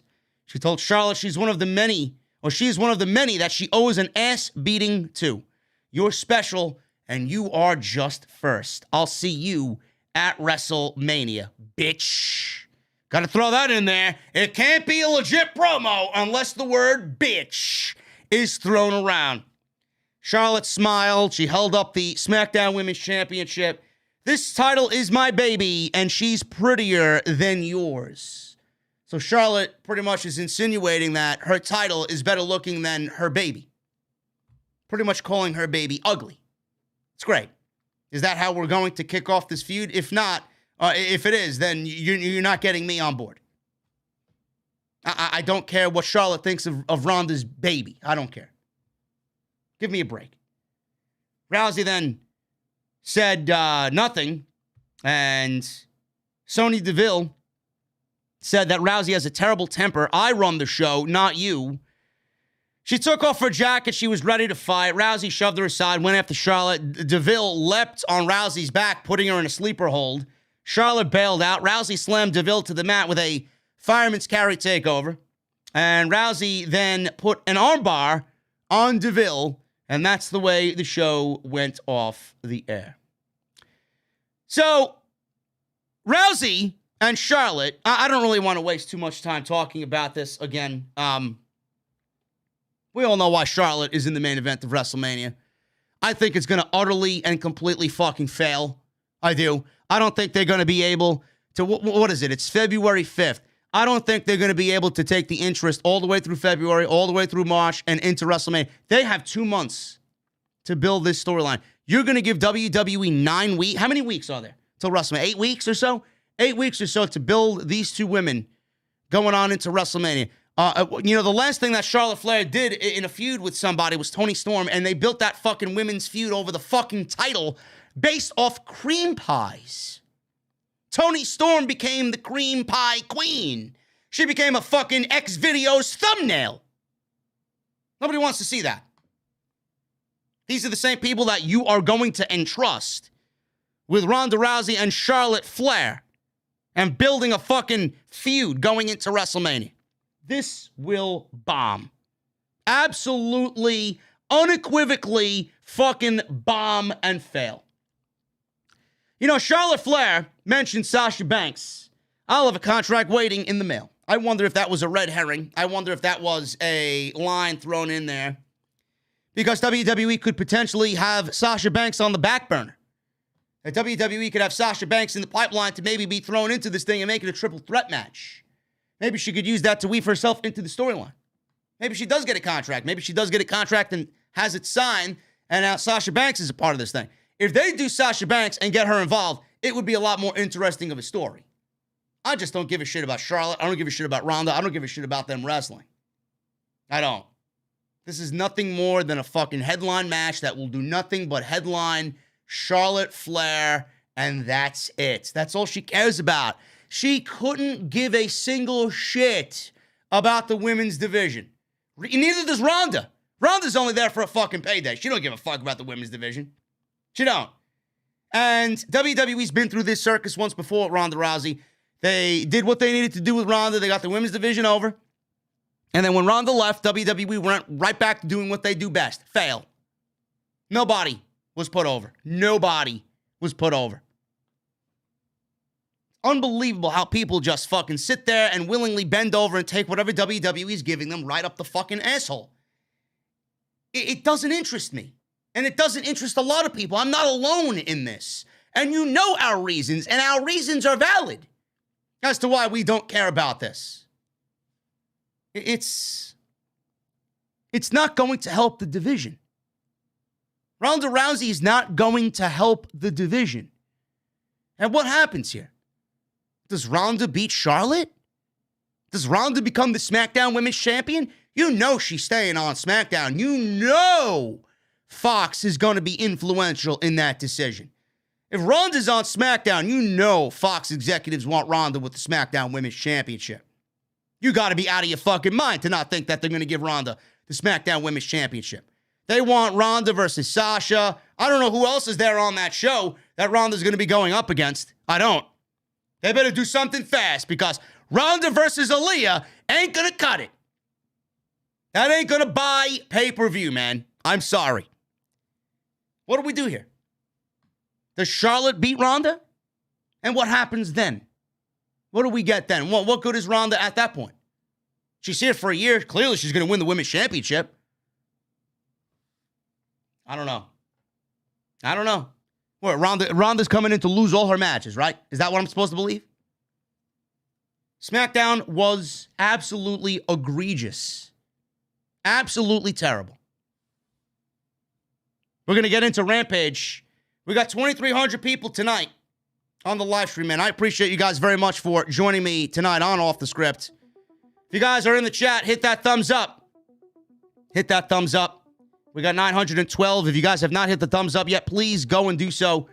We are only less than 80 away from 1,000. That is the goal tonight. Follow me on social media at JDfromNY206. That is Twitter and Instagram. Hit that subscribe button down below. Turn on the bell for notifications. Go and check out all the other videos that you might have missed on the channel. Tons of shit. Episode 408 and 409 of the podcast are up, as well as Monday Night Raw and AEW Dynamite from this past week as well. And make sure you guys go check out my sponsor for today's show, man. Today's show is sponsored by my good friends over at Honey. I know you guys love saving money, man. I know you guys love shopping online like I do. I know you guys love saving money. You see that promo code looking at you at the end of your checkout, and you're scouring the internet for codes, looking on various websites, and nothing seems to work. Nothing seems to work. Thanks to Honey, all that goes out the window, man. Manually searching for coupon codes is now a thing of the past. Honey is the free shopping tool that scours the internet for promo codes and applies the best one it finds to your cart. Honey supports over 30,000 stores online, and they range from sites that have tech, gaming products, popular fashion brands, and even food delivery. Imagine you're shopping online at one of your favorite sites. You go to check out, and the Honey button drops down, and all you have to do is click Apply Coupons. Wait a few seconds, and Honey does the search for you for that site. And if Honey finds a working coupon, You guys are going to save that money and watch those prices drop. There are a couple of things that I do, man. You know, I'm always looking to upgrade my office. I'm always buying stuff for the office. I'm going to move into a bigger office sooner or later. I'm always looking for stuff to upgrade my dream office. I use Honey to get all that stuff done. My fur babies, my cats, their favorite toys and food, Honey. This chair that I'm sitting in, this Razor chair, Honey. Everything I saved money on using Honey. If you don't have Honey, man, I don't know why you don't.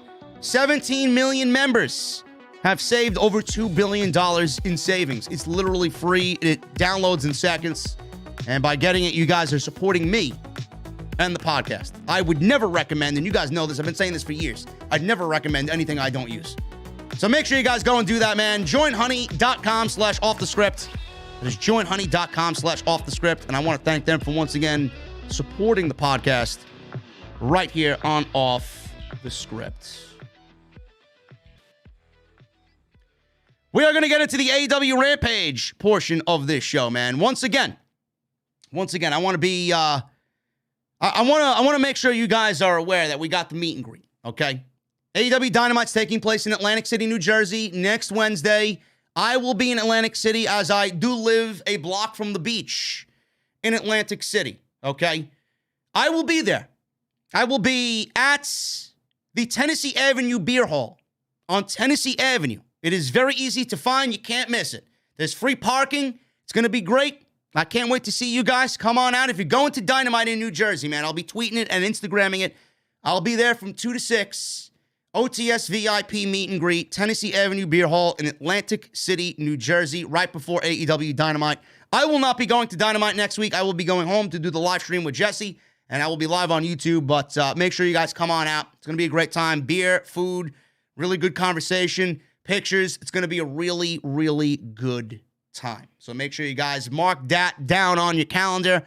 And I will see you guys next Wednesday in Atlantic City at 2 p.m.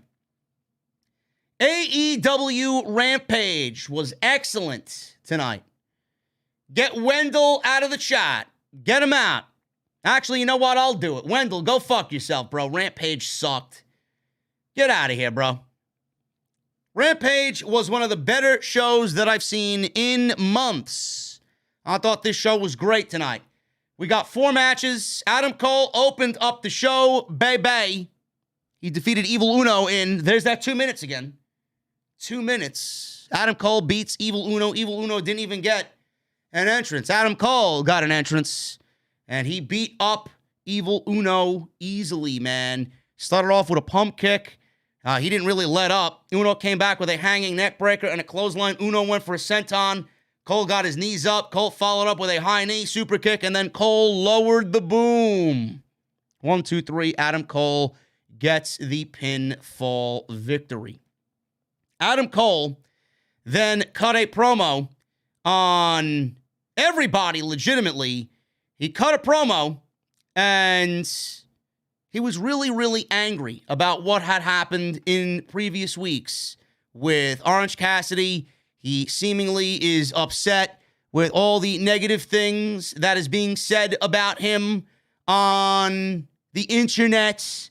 I felt Adam Cole's anger in this promo, and I loved it. This is Adam Cole that we need. This is the Adam Cole that we deserve, and this is the Adam Cole that will be on your television screens for the majority of his AEW run. This was great. After the match, he talks about Orange Cassidy, and he talks about everything that had happened on the internet. He takes the mic. He mentions everyone he's beaten since he's arrived in AEW. He mentioned legitimately everybody. What do all these men have in common? They are all a part of Adam Cole's undefeated run in AEW. Cole says he is still undefeated because his loss to Orange Cassidy last week was unsanctioned. Everybody on social media, well, Adam Cole lost. Adam Cole lost. I saw him lose to Orange Cassidy. I don't see you projecting this same energy to the other 2 unsanctioned matches that we've gotten in AEW. You do know that there were 2 other unsanctioned matches in AEW, right? Thunder Rosa versus Britt Baker. I didn't see many people chiming in about that match and fucking being destructive on social media about that match. Where were you guys? Where was that energy when that match concluded? What about Jon Moxley and Kenny Omega? They had an unsanctioned match as well. Kenny Omega lost that match. He went on to be world champion. Britt Baker, she beat Thunder Rosa, right? She won that match, made her career. Thunder Rosa lost. Did it hurt Thunder Rosa? Thunder Rosa is going to be on her way to being the world champion in the women's division, right? So I don't understand why everybody's so upset about Adam Cole losing an unsanctioned match. If you just go back and do some history, you will realize that there were other unsanctioned matches in AEW. And every one was great. And the losers of those matches went on to become the AEW world champion in their rightful division. So what's the big deal about Adam Cole? Oh, Rosa won. Yeah, Rosa won the match. I'm sorry. I had it backwards. Rosa won the match. Rosa won the match, and Britt Baker went on to become the AEW women's champion, right? It's going to work the same way for Adam Cole. Adam Cole lost to Orange Cassidy, right? He's going to become an AEW world champion. It's not going to be the end of the world. This is the same Adam Cole we got in NXT. Yes, Rosa won. I'm sorry, guys. I'm sorry. I made a fucking mistake. Rosa won the match. Jesus fucking Christ. Can't make a goddamn mistake in this fucking chat. So I barely look at the fucking thing. Adam Cole says, what do they have in common? They all lost. He's undefeated. Adam Cole says he wants some respect. He says he's one of the best pro wrestlers on the planet. Adam Cole says he always ends up becoming the guy, no matter what promotion, the company, or the brand. I will become the AEW World Champion. That's it. Are we getting Adam Cole versus Adam Page at Revolution? If so, sign me up. Sign me up and take my money. It's going to be a great match. And then what's going to happen when Adam Cole wins the World Championship? What happens when Adam Cole wins the World Championship? How far are the goalposts going to be moved back for Adam Cole? What's the next thing that people will complain about? I don't know. This is going to be awesome. And this is exactly what we need to see. Now you're getting the Adam Cole that everybody wanted. Will you shut up? Are you going to shut up about it now? I certainly hope so. Jade Cargill, she was backstage with Mark Sterling. Mark Sterling says win number 27 is coming. Cargill wants to know who is the next one to be on that bitch show. You know, Jade Cargill went on a podcast last week and claimed that she's working with Bryan Danielson. Good. That's exactly what she needs to do. And it's a great thing that she said that, because if Bryan Danielson is lending his time to train you, if Bryan Danielson is teaching you what to do and what not to do, and clearly Bryan Danielson believes in you and sees something in you along with everybody else, and that goes to show you the level of competitor and person that Bryan Danielson is. So, I love it. And hopefully she gets better. No, JD, we're not going to shut up. Stop excusing bullshit from AEW. Well, Ace Productions, you can fucking be hidden in the chat, bro. I don't know what the fuck you're talking about, man. Bullshit excuses. Take your time out and sit in the fucking corner at the kiddie table and fucking take your 300 seconds in the chat. What bullshit excuses do I use against AEW? Everybody wants to fucking come up with fucking excuses as to why Adam Cole is not where he needs to be. He's been there since August. He's had 11 matches. The fuck do you want from him? Seriously, what do you want from him? Is Adam Cole not one of the best wrestlers on the planet? I don't know what else I need to tell you. There were 2 other non-sanctioned matches. Look at the outcomes and look at how their careers thrived. All 4 of those people were top-tier individuals. Adam Cole is no different. It's not a bullshit excuse. They have wins and losses and a fucking ranking system for a reason. All because it's Adam Cole, you expect AEW to do better because it's Adam Cole. Why are you fucking complaining about Adam Cole in AEW knowing that they were about to fucking bury this guy on Monday Night Raw? He would have been better off on the Bruce Pritchard. He would have been better off on Vince McMahon's show, right? He would have been better off under a new name. He wouldn't even be Adam Cole. His name wouldn't even be Adam Cole. He'd have no hair. He'd have no baby. He'd have no boom. He'd be a fucking manager for somebody that ultimately got released anyway. And then he himself would have gotten released, or better yet, he probably would have been chasing Reggie and Dana Brooke for the 24/7 title. No, but Adam Cole would have been better off in WWE, right? Now, I'm making bullshit excuses for Adam Cole because he's in AEW, right? Go fuck yourself. The fuck out of my chat. You want to come to me and tell me I'm bullshitting and I'm making excuses for AEW, I'm a shill, I'm this, all that. Get the fuck out of here. Fucking ridiculous. Rawr. Bear card, right? Yeah, he would have been great. He would have been better off with that, right? Watch him win the world championship. I want to see one fucking peep from you people. You'll be fucking silent as usual. Sammy Guevara and Isaiah Kassidy. This was a great TNT title match. I really enjoyed this. 9 minutes. Guevara is wearing both TNT championships. And his ribs were taped from the ladder match. Nice to see Sammy Guevara selling the effects of the ladder match. Awesome.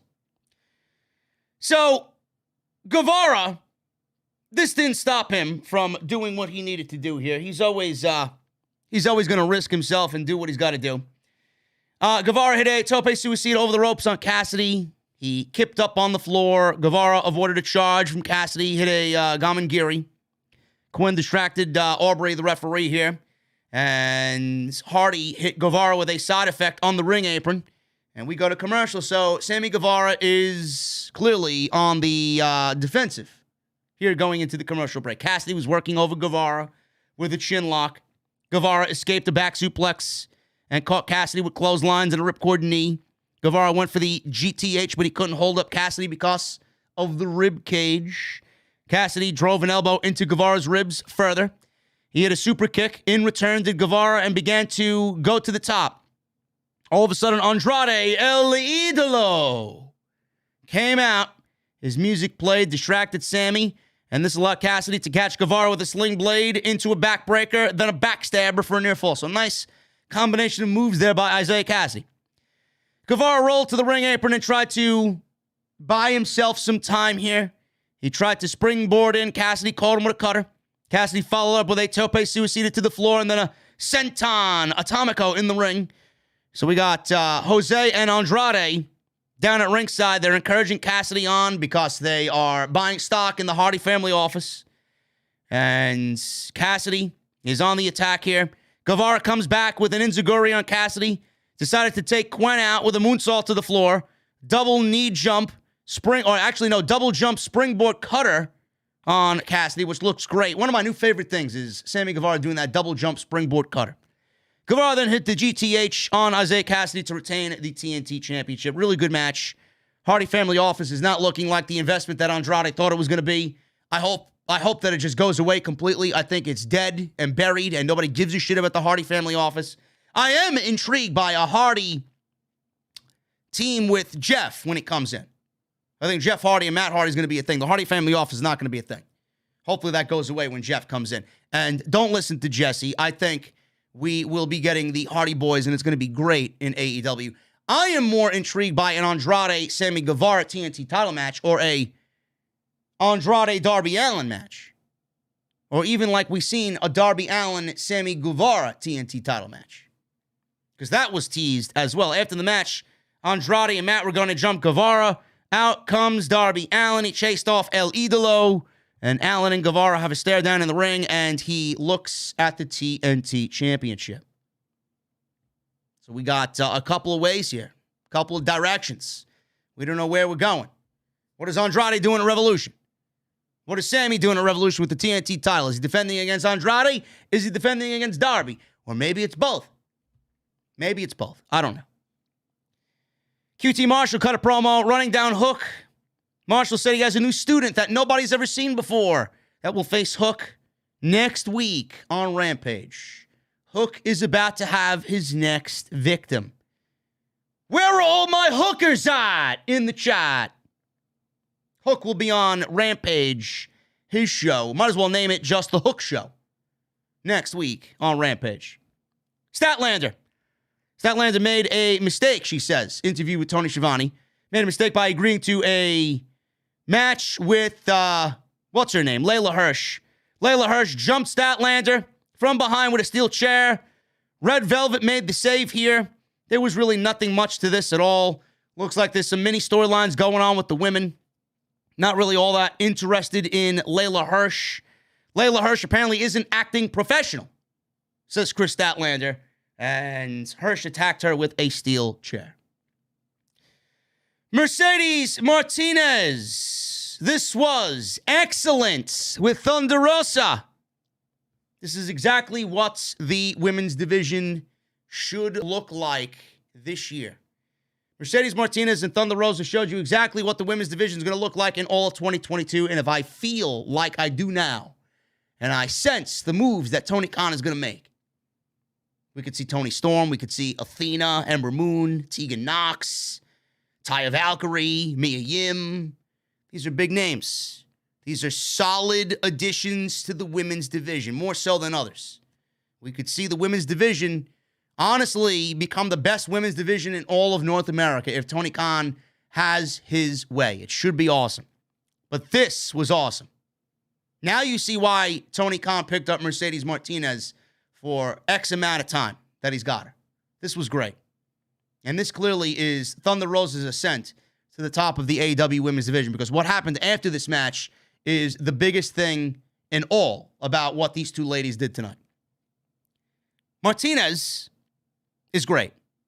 I was very fortunate to call her match with Natalya Markova in House of Glory. I thought it was excellent. Those two ladies killed it on Fight TV.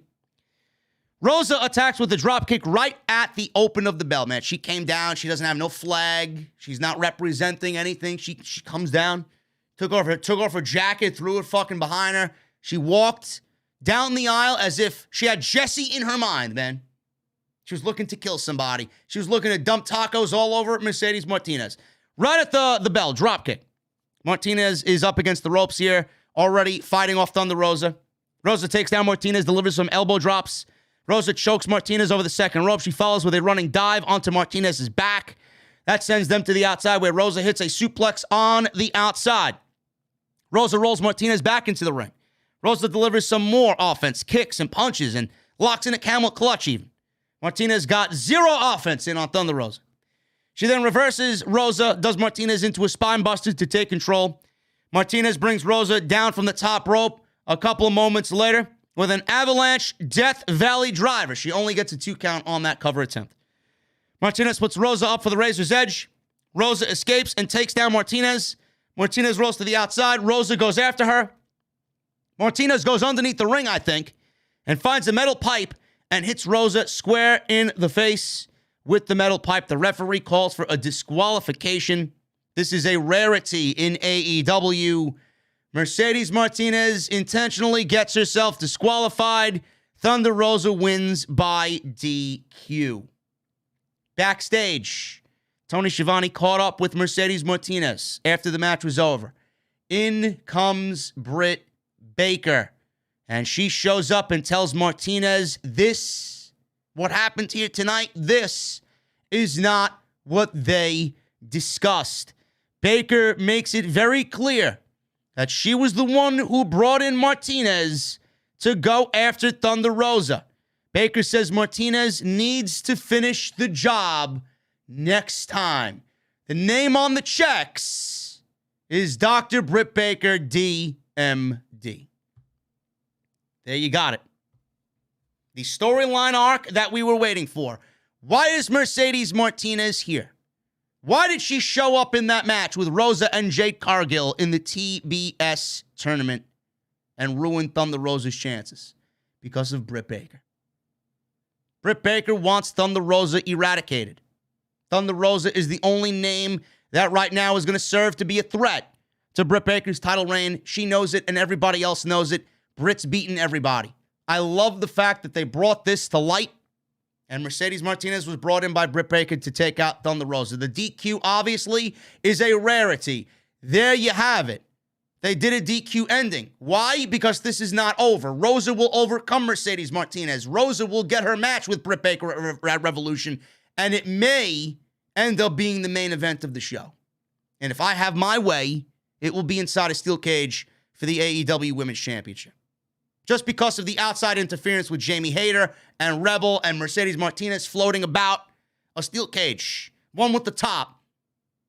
Not like that's really prevented anybody from getting in over the course of forever with pro wrestling. But a steel cage match with Rosa and Britt Baker in the main event of Revolution, AEW Women's Championship steel cage, I'm all for it. Hopefully Tony Khan is thinking along the same wavelengths there. This was great. I love this match. This match was awesome, and I love the little storyline arc there with Britt Baker bringing in Mercedes Martinez. Excellent. Excellent, excellent, excellent. Next week on Dynamite, AEW Championship, Texas Deathmatch, Paige versus Archer. Tony Khan has a huge announcement. Don't know what it is. There are free agents out there. Could he be bringing in several free agents? Could it be Keith Lee? Could it be Johnny Gargano? Could it be Wyndham Rotunda? Could it be something along the lines of the Owen Hart Cup finally taking place? I don't know. Maybe he will announce one of those men is going to officially enter the Owen Hart Cup and make a double announcement. I don't know. I don't know what Tony Khan has in store, but we will be hearing from MJF as well. And we will get a first qualifying match for the Face of the Revolution ladder match at the Revolution pay-per-view. No names have been announced for that yet, and the Inner Circle team meeting will be taking place as well on Dynamite. So a huge show from Atlantic City. Hook will be in action on Rampage against an unnamed opponent from QT Marshall. And the AEW Tag Team Championship, we're finally getting it. The Jurassic Express versus the Gun Club for the AEW Tag Team Championships. FTW Championship, Ricky Starks with Powerhouse Hobbs against Jay Lethal. This was fun. This was a very good match, man. Dynamite was awesome. Dynamite was awesome. Rampage. Dynamite was awesome too, but Rampage was awesome. Lethal starts to take down Starks with a shoulder tackle. They're going back and forth with headlocks. Lethal takes down Starks with a shoulder tackle again. He slaps Lethal, does Starks. They start to exchange blows in the middle of the ring. Chops in the corner by Lethal. Starks returns the favor with his own chops. Lethal takes control with more chops of his own. Chops back and forth here. And they're just going at each other one by one. Lethal goes for a suplex, but Starks reverses it and delivers an elbow to the back of Lethal's neck. Lethal then trips up Starks, sends Ricky Starks to the outside. Lethal follows him out there with a pair of dives, which looked fantastic. Hobbs steps in front and confronts Lethal and gives Starks some space. Starks is able to take the advantage here with Hobbs and him kind of causing a distraction. So Lethal gets back to his feet after Ricky Starks is on the offensive. Starts punching his way out of some offensive Ricky Starks. Starks tries swinging with a DDT, but Lethal gets out of it, catches Starks with a clothesline. Starks charges in the corner. Lethal moves, gets a roll-up for a 1 count. Lethal hits his lethal combination and gets a 2 count off of that. Lethal then sends Starks into the corner. Starks starts to come back and power up. Lethal plants him and stops him with the powerbomb for a near fall. Starks and Lethal again are on their knees. They're trading blows in the middle of the ring. They get to their feet. More strikes. Spinning kick by Lethal. That ends the exchange there between both guys. Hobbs jumps on the apron, and Lethal drop kicks him off. Hobbs manages to take down Lethal to the floor. Out of nowhere, Dante Martin shows up, hits a springboard crossbody to Hobbs on the outside, and that was it for Will Hobbs. Lethal gets back in the ring, misses a lethal injection. Another attempt at the lethal injection. This was reversed. One of the prettiest reversals all week that we've seen.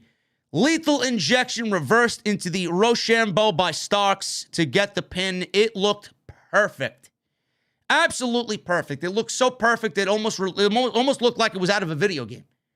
Beautiful reversal by Ricky Starks. 1, 2, 3. And Ricky Starks retains the FTW Championship.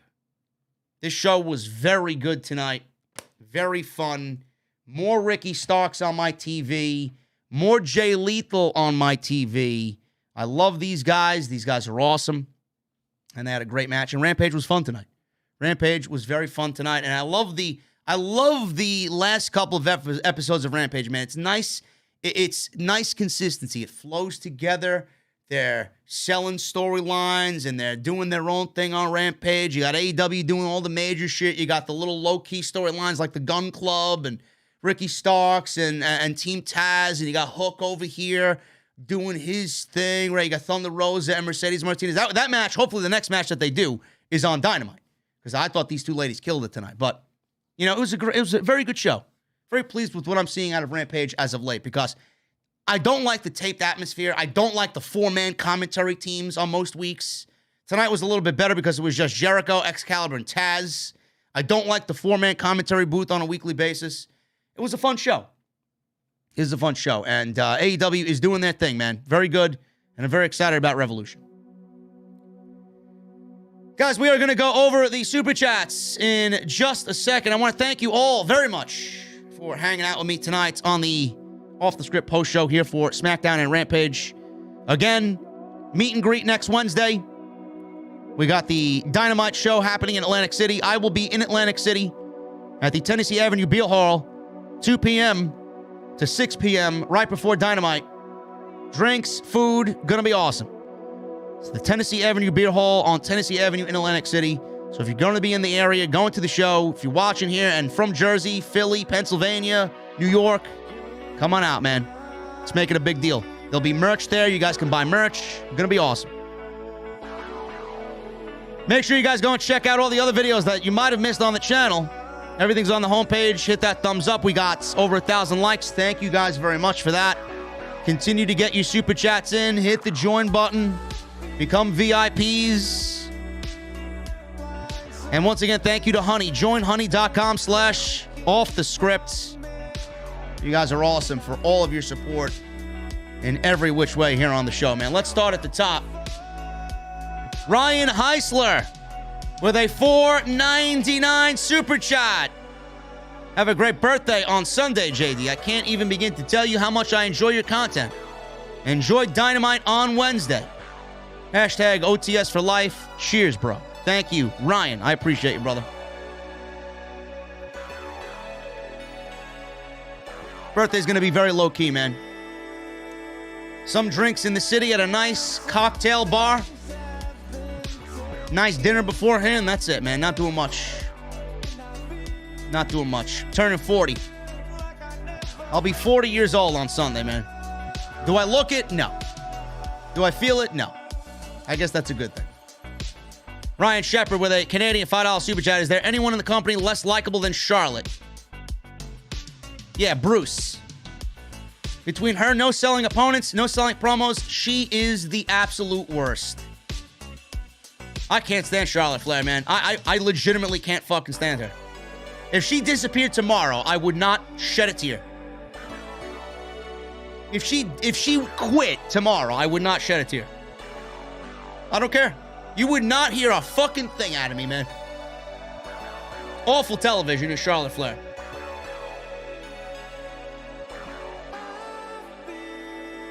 Ace Productions.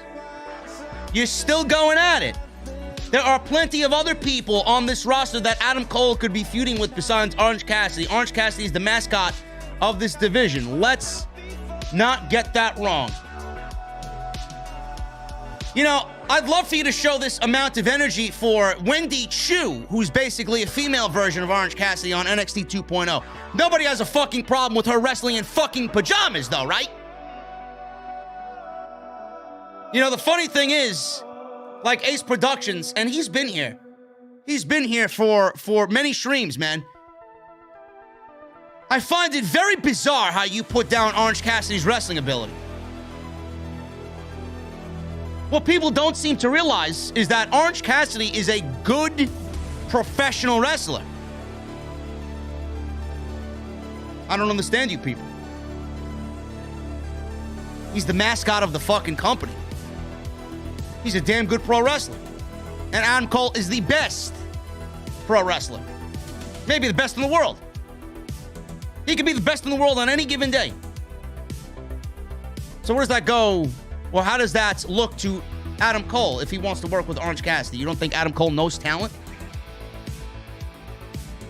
Give me a break, man. Stop putting people down because you think their gimmick is not good enough. Go watch Orange Cassidy vs. Pac or Orange Cassidy vs. Omega, man, and tell me that the fucking guy can't work. Cut the shit. This is another bullshit narrative spewed by Cornette's fucking losers and Disco Inferno. Of all people, he should be fucking talking. Look at the gimmick he held in WCW.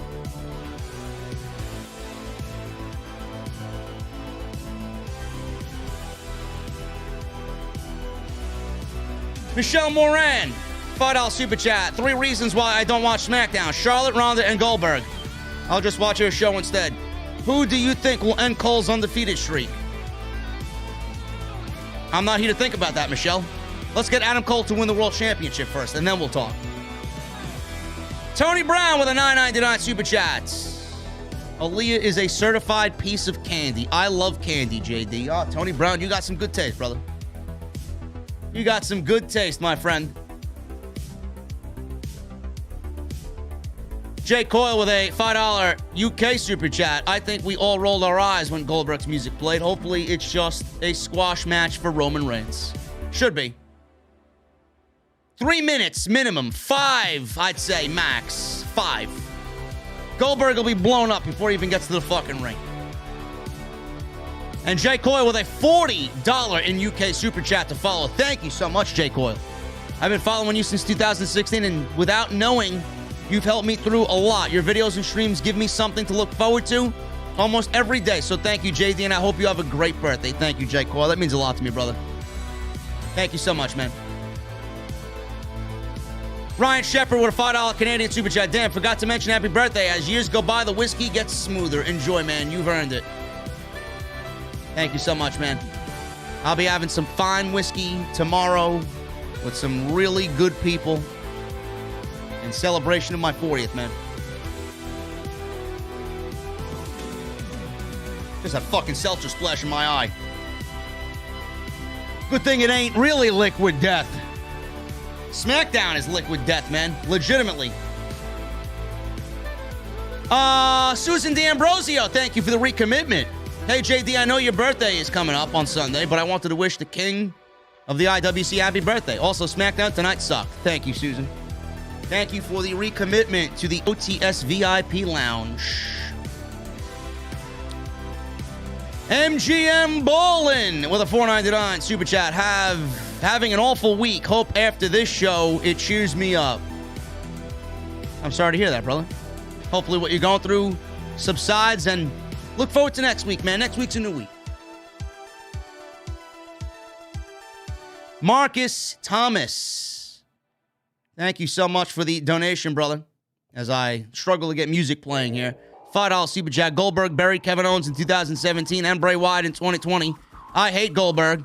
SmackDown only has 23 minutes of wrestling. Happy early birthday, JD. Bro, don't remind me of Bill Goldberg, please, in those ways, please. I hate him. Get him off TV.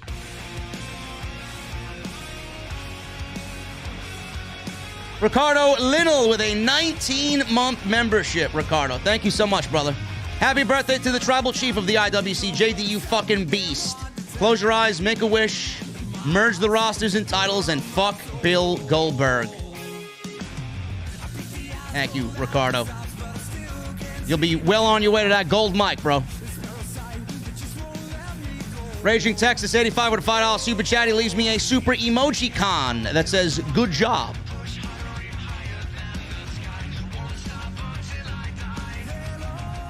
He also becomes a new member. Thank you, Raging Texas. What are you drinking, brother?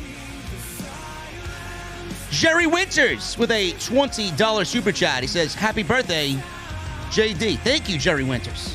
Appreciate you, man. The RTG Noble with a $10 super chat. Oh, shit. Miss Baker sent an assassin after Thunder. The build towards this match begins. I'm so excited. So am I. Thunder Rosa is about to be the queen of that division, man. I'm going to love it. Mr. Zacky Boy with a UK $5 super chat. If it was up to you, what would you do to make Charlotte Flair more tolerable on TV? P.S. You can't say get her off television. That's cheating.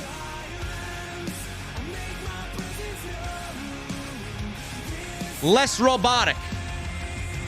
She needs to cut a promo that's a little bit more organic and human sounding. She sounds like a fucking android out there. Majin Styles with an 8-month membership. Thank you for the recommitment, brother. When I saw Goldberg, I immediately turned off the TV. Fuck Bill Goldberg. It's amazing how many people are in the same boat with that, man.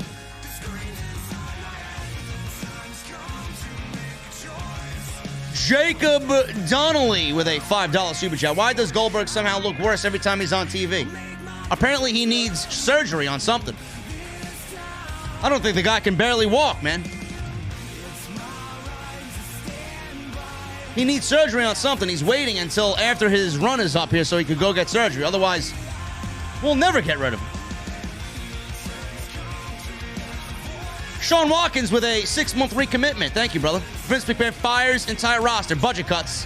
Also, Vince McMahon, let's bring in Oldberg to face Roman Reigns because we have nobody else. Yeah, and after he beats Lesnar, there really will be nobody else. Eddie Hazard with a $9.99 super chat. DMD being the one to bring in Mercedes to take out Thunder Rosa is a great way to eventually get us to DMD versus Rosa. 1-5 taco match coming right up. Probably a Double or Nothing. Also, fuck Bill Goldberg. It may be at Revolution, bro. We got 5 weeks till Revolution. King Mo Jackson with a $1.99 super chat. I've given up on WWE. All the divisions suck.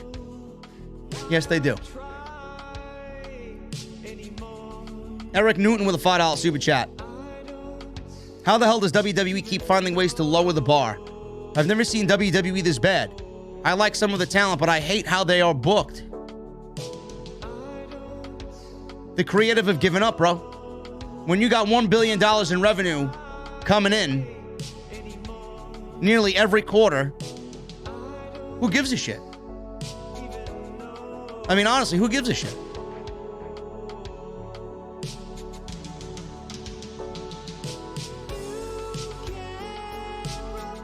Well, they don't have $1 billion in revenue coming in every quarter. I mean, they made $1 billion all last year.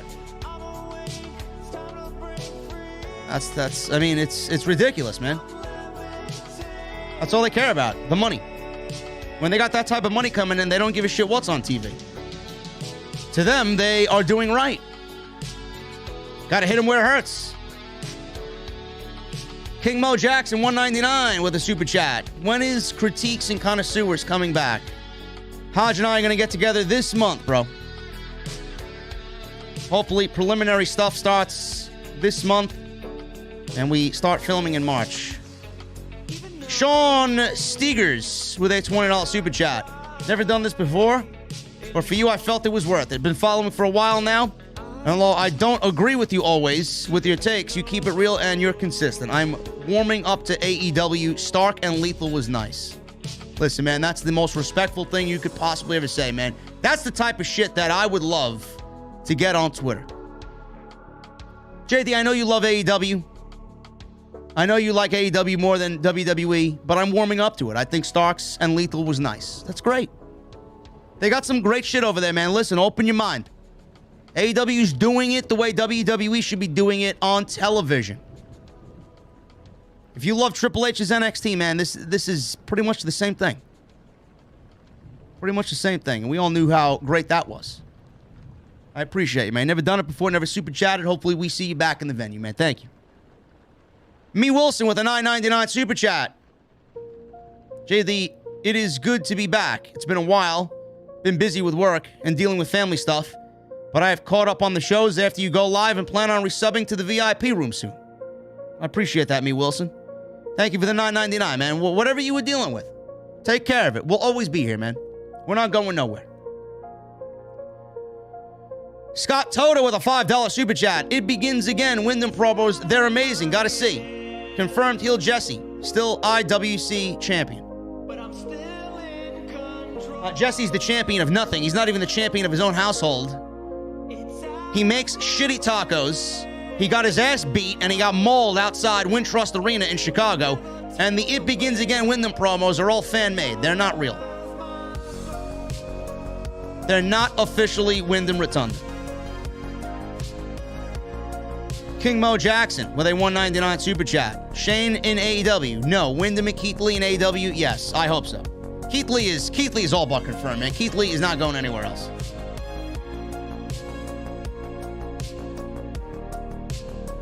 David Z with a $4.99 super chat. He leaves me a super emoji-con that says, try again. I don't know what I'm trying again, bro. Try Jesse's tacos again? No, I almost vomited last time I ate.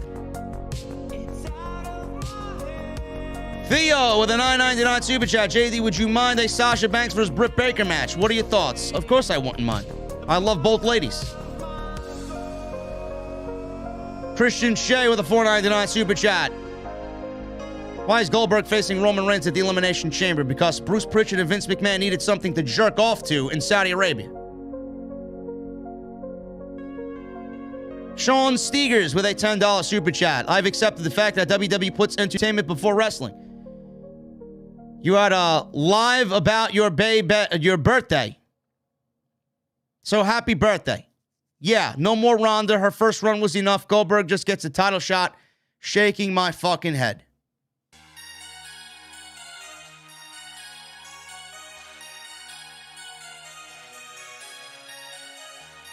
You know, they used to say WWE was the alternative. It's the other way around now, man. AEW is the alternative. WWE is just a fucking comedy show. Derek Anoahi with a 4-month recommitment. Thank you so much, brother. JD, how are you? Derek, how are you, man? I'm good. Allergies are a little fucked up tonight, but I'm all right, man. Anthony Sigornio. I don't know if I pronounced that right, bro. Fucking kill me. Take a beer bottle in the venue and smash me over the head, man, from behind.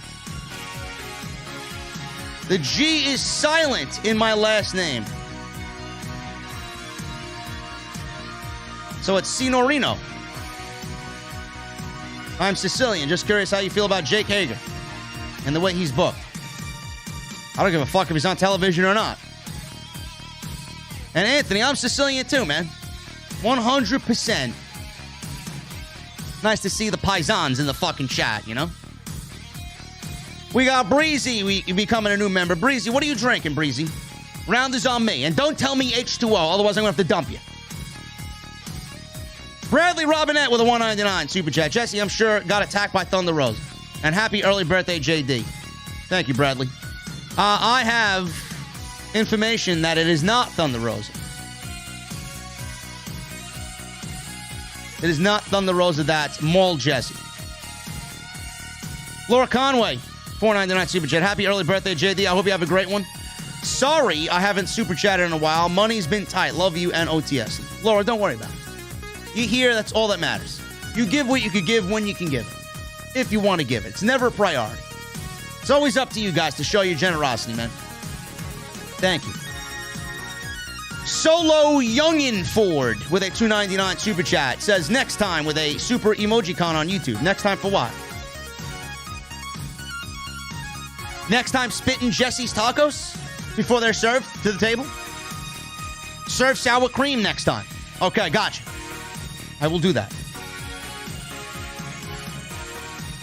Solo Youngin Ford with a $19.99 super chat. Thank you, Solo. Appreciate you, bro.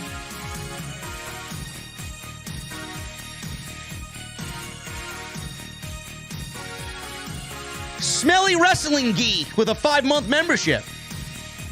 Thank you for the recommitment, brother. Cole takes the belt from Paige. Danielson takes it off of Cole. Bro, if we... Can you imagine the fucking matches with Adam Cole as world champion, man? Oh, my goodness. Oh, my goodness.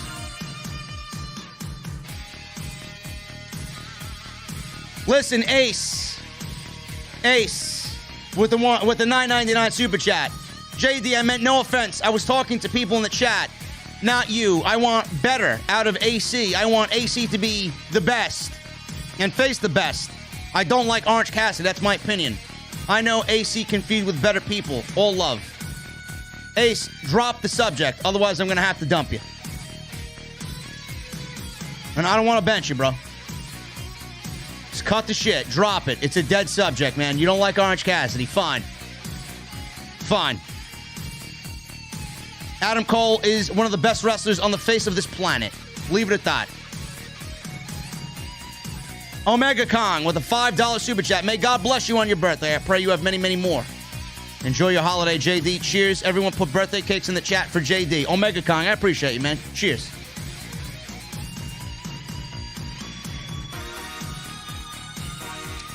Francis Loop with a $10 super chat. So SmackDown is supposed to have both main event spots at WrestleMania. If I was Raw, I would be pissed.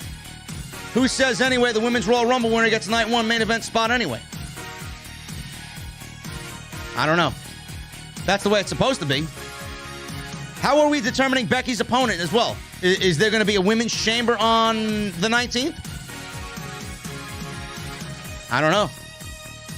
More than likely it's going to be Bianca Belair. WWE may surprise us and have it be Bayley. Bayley or Asuka. I don't know. Delron Utsi with a $2 super chat. My bro JD, have a blessed birthday. Thank you, Delron. Thank you, bro.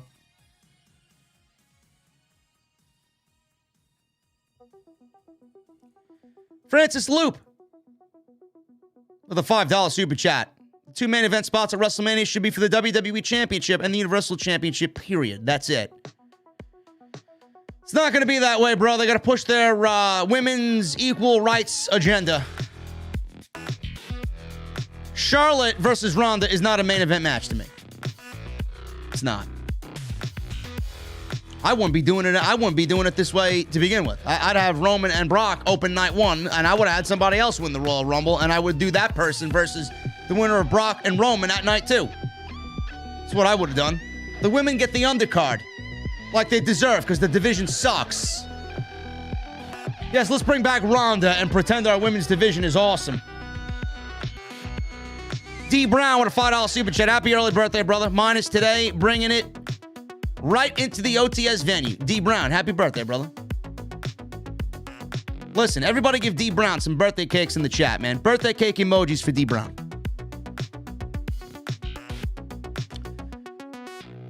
Breno Noah. $10 in rupees, I believe. Oh, this is not rupees. This is Brazilian. I don't know what your currency is there, bro. It says R, $10. If Adam Cole is the next AEW champion, who do you think MJF should feud with? Happy birthday, JD. Choose from Brazil again. OTS worldwide. I don't know, man. I don't know what they're doing. They got a crowded top with Adam Cole and MJF, man. Unleashed with a Canadian $5 super chat. I thought WWE wanted younger guys. Yeah. I don't know, man. I don't know. They don't know what the fuck they want. I thought they wanted younger guys, too. The Wrestling Club with a $2 super chat. I freaking love Dr. Disrespect. Thanks to you. Doc is great. And if anybody says in this chat ever again that I copy Doc, motherfucker, I've been doing this for a very long time. I don't copy anybody. Do I take influence from Doc? Absolutely. Who doesn't? And who wouldn't want to? He's the master of his craft. So if I could do a little of what Doc does for the wrestling community, why the fuck not, man? Why the fuck not? You want to be the best, you take influence from the best, man. I don't watch no slackers stream. Ralph Wildfire, $1.99 super chat. Happy 40th birthday, JD. May it be a blessed one. Thank you, Wildfire. I appreciate you, bro. Brian with a $1.99 super chat. Happy almost birthday, Jay. Thank you, man.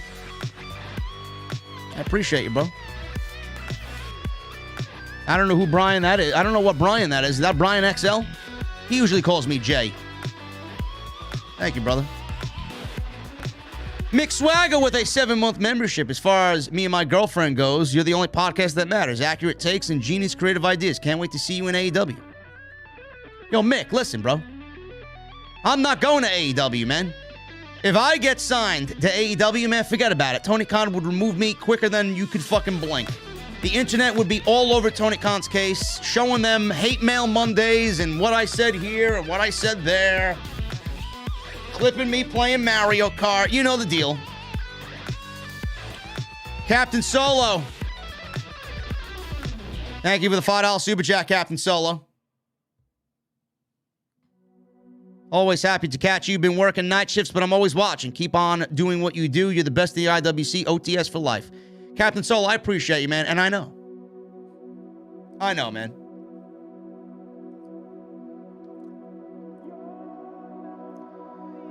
Rain Entertainment with a $9.99 super chat. Been a sub since it was just your voice and a WWE logo since 2012. Can't believe the growth. Question, what are the implications of Shane is all elite? Rain, I appreciate that, man. 2012 is, I had no fucking clue, no direction on what I was doing, man. So the fact that you're here, man, that's a long time. Shane is now going AEW, and I don't want Shane in AEW. I think that would be a terrible move by Tony Khan. Omega Kong with a $5 super chat. Oh, can we all sing the Fuck Bill Goldberg song that you did from SummerSlam?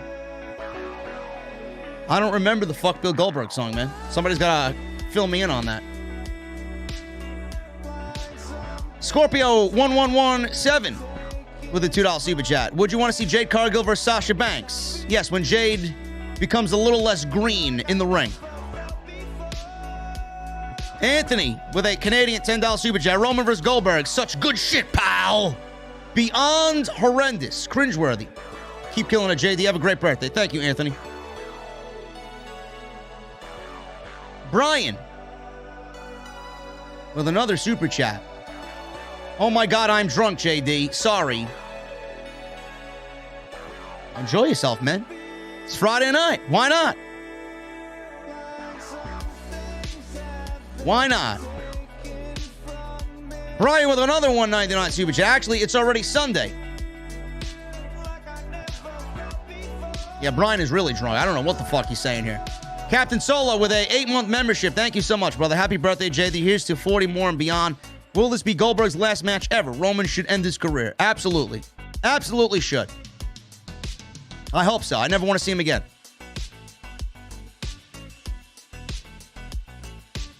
Spirit of the Wolf with a $5 super chat. I don't know if Doc is a wrestling fan, but I think he'd be proud of the work you put into your shows. Happy birthday, brother. I don't think Doc is a wrestling fan, man. Would he know of Dwayne Johnson, Steve Austin, guys like that? The Undertaker? He knows The Undertaker. He did something with The Undertaker a while back. I don't think he's a wrestling fan, though. But I would, listen, man, that would be the ultimate of compliments if he seen the show and he enjoyed the fucking visuals and the whole vibe here. Justin with a $1.99 super chat. Happy birthday, JD. Hope it's a good one. Appreciate you, Justin. Thank you so much, man. And Rain Entertainment with a $4.99 super chat. Been a fan since 2012 with your voice and WWE logo. Question, if Shane is all elite, what the fuck will happen to the wrestling world? The wrestling world will be turned upside down, bro. The wrestling world would be turned upside down. Maybe Shane comes in and buys the AEW. Quote-unquote storyline. I don't know, man. We'll see what happens. We will see what happens. But, guys, I'm getting out of here, man. I'm exhausted. We've been here for 2.5 hours. I love sitting here with you guys, man. But, listen, I got shit to do. I got a couple of Destiny 2 strikes to do and then go to bed. Got a long day tomorrow, man. But I appreciate you guys, man. We are about to hit the road. And again, if you guys are going to be in Atlantic City, Wednesday, from 2 to 6 p.m. at the Tennessee Avenue Beer Hall. I will be there doing an OTS VIP meetup, man. So make sure you guys come on out. Should be a good time. Go check out my sponsor for today's show, man. Joinhoney.com/offthescript. Download that free web browser. It's a great way to support the show. Hit that thumbs up. We got 1,100 plus likes. Continue to hit that thumbs up, man. I really appreciate you guys very much for hitting that like button and smashing the goal tonight. Thank you to everybody in the super chat. Thank you for the early birthday shout outs and super chats. We'll have a birthday party on Monday Night Raw, man. We'll have a birthday party on Monday Night Raw. I'm not going to be live this weekend. I may have one extra for you this weekend, depending on how free I am. So we'll talk about that and whatever news and rumors are going to be floating around on the World Wide Web. Monday Night and AEW. Well, Monday Night Raw, SmackDown, and AEW. Make sure you guys also hit that subscribe button, man. Thank you for becoming a part of the OTS family. We are here Monday, Tuesday, Wednesday, and Friday live. Off the Script podcasts go up Tuesday and Thursday. Thank you guys very much. Rain Entertainment with a $1.99 super chat. Bring back the Goon Toad. Toad is actually on my couch. He's on my couch, man. Scott Toad with a $5 super chat. All you goons grab a cold beer. The man of the hour is finally here. Get retro opening. Thank you, Scott.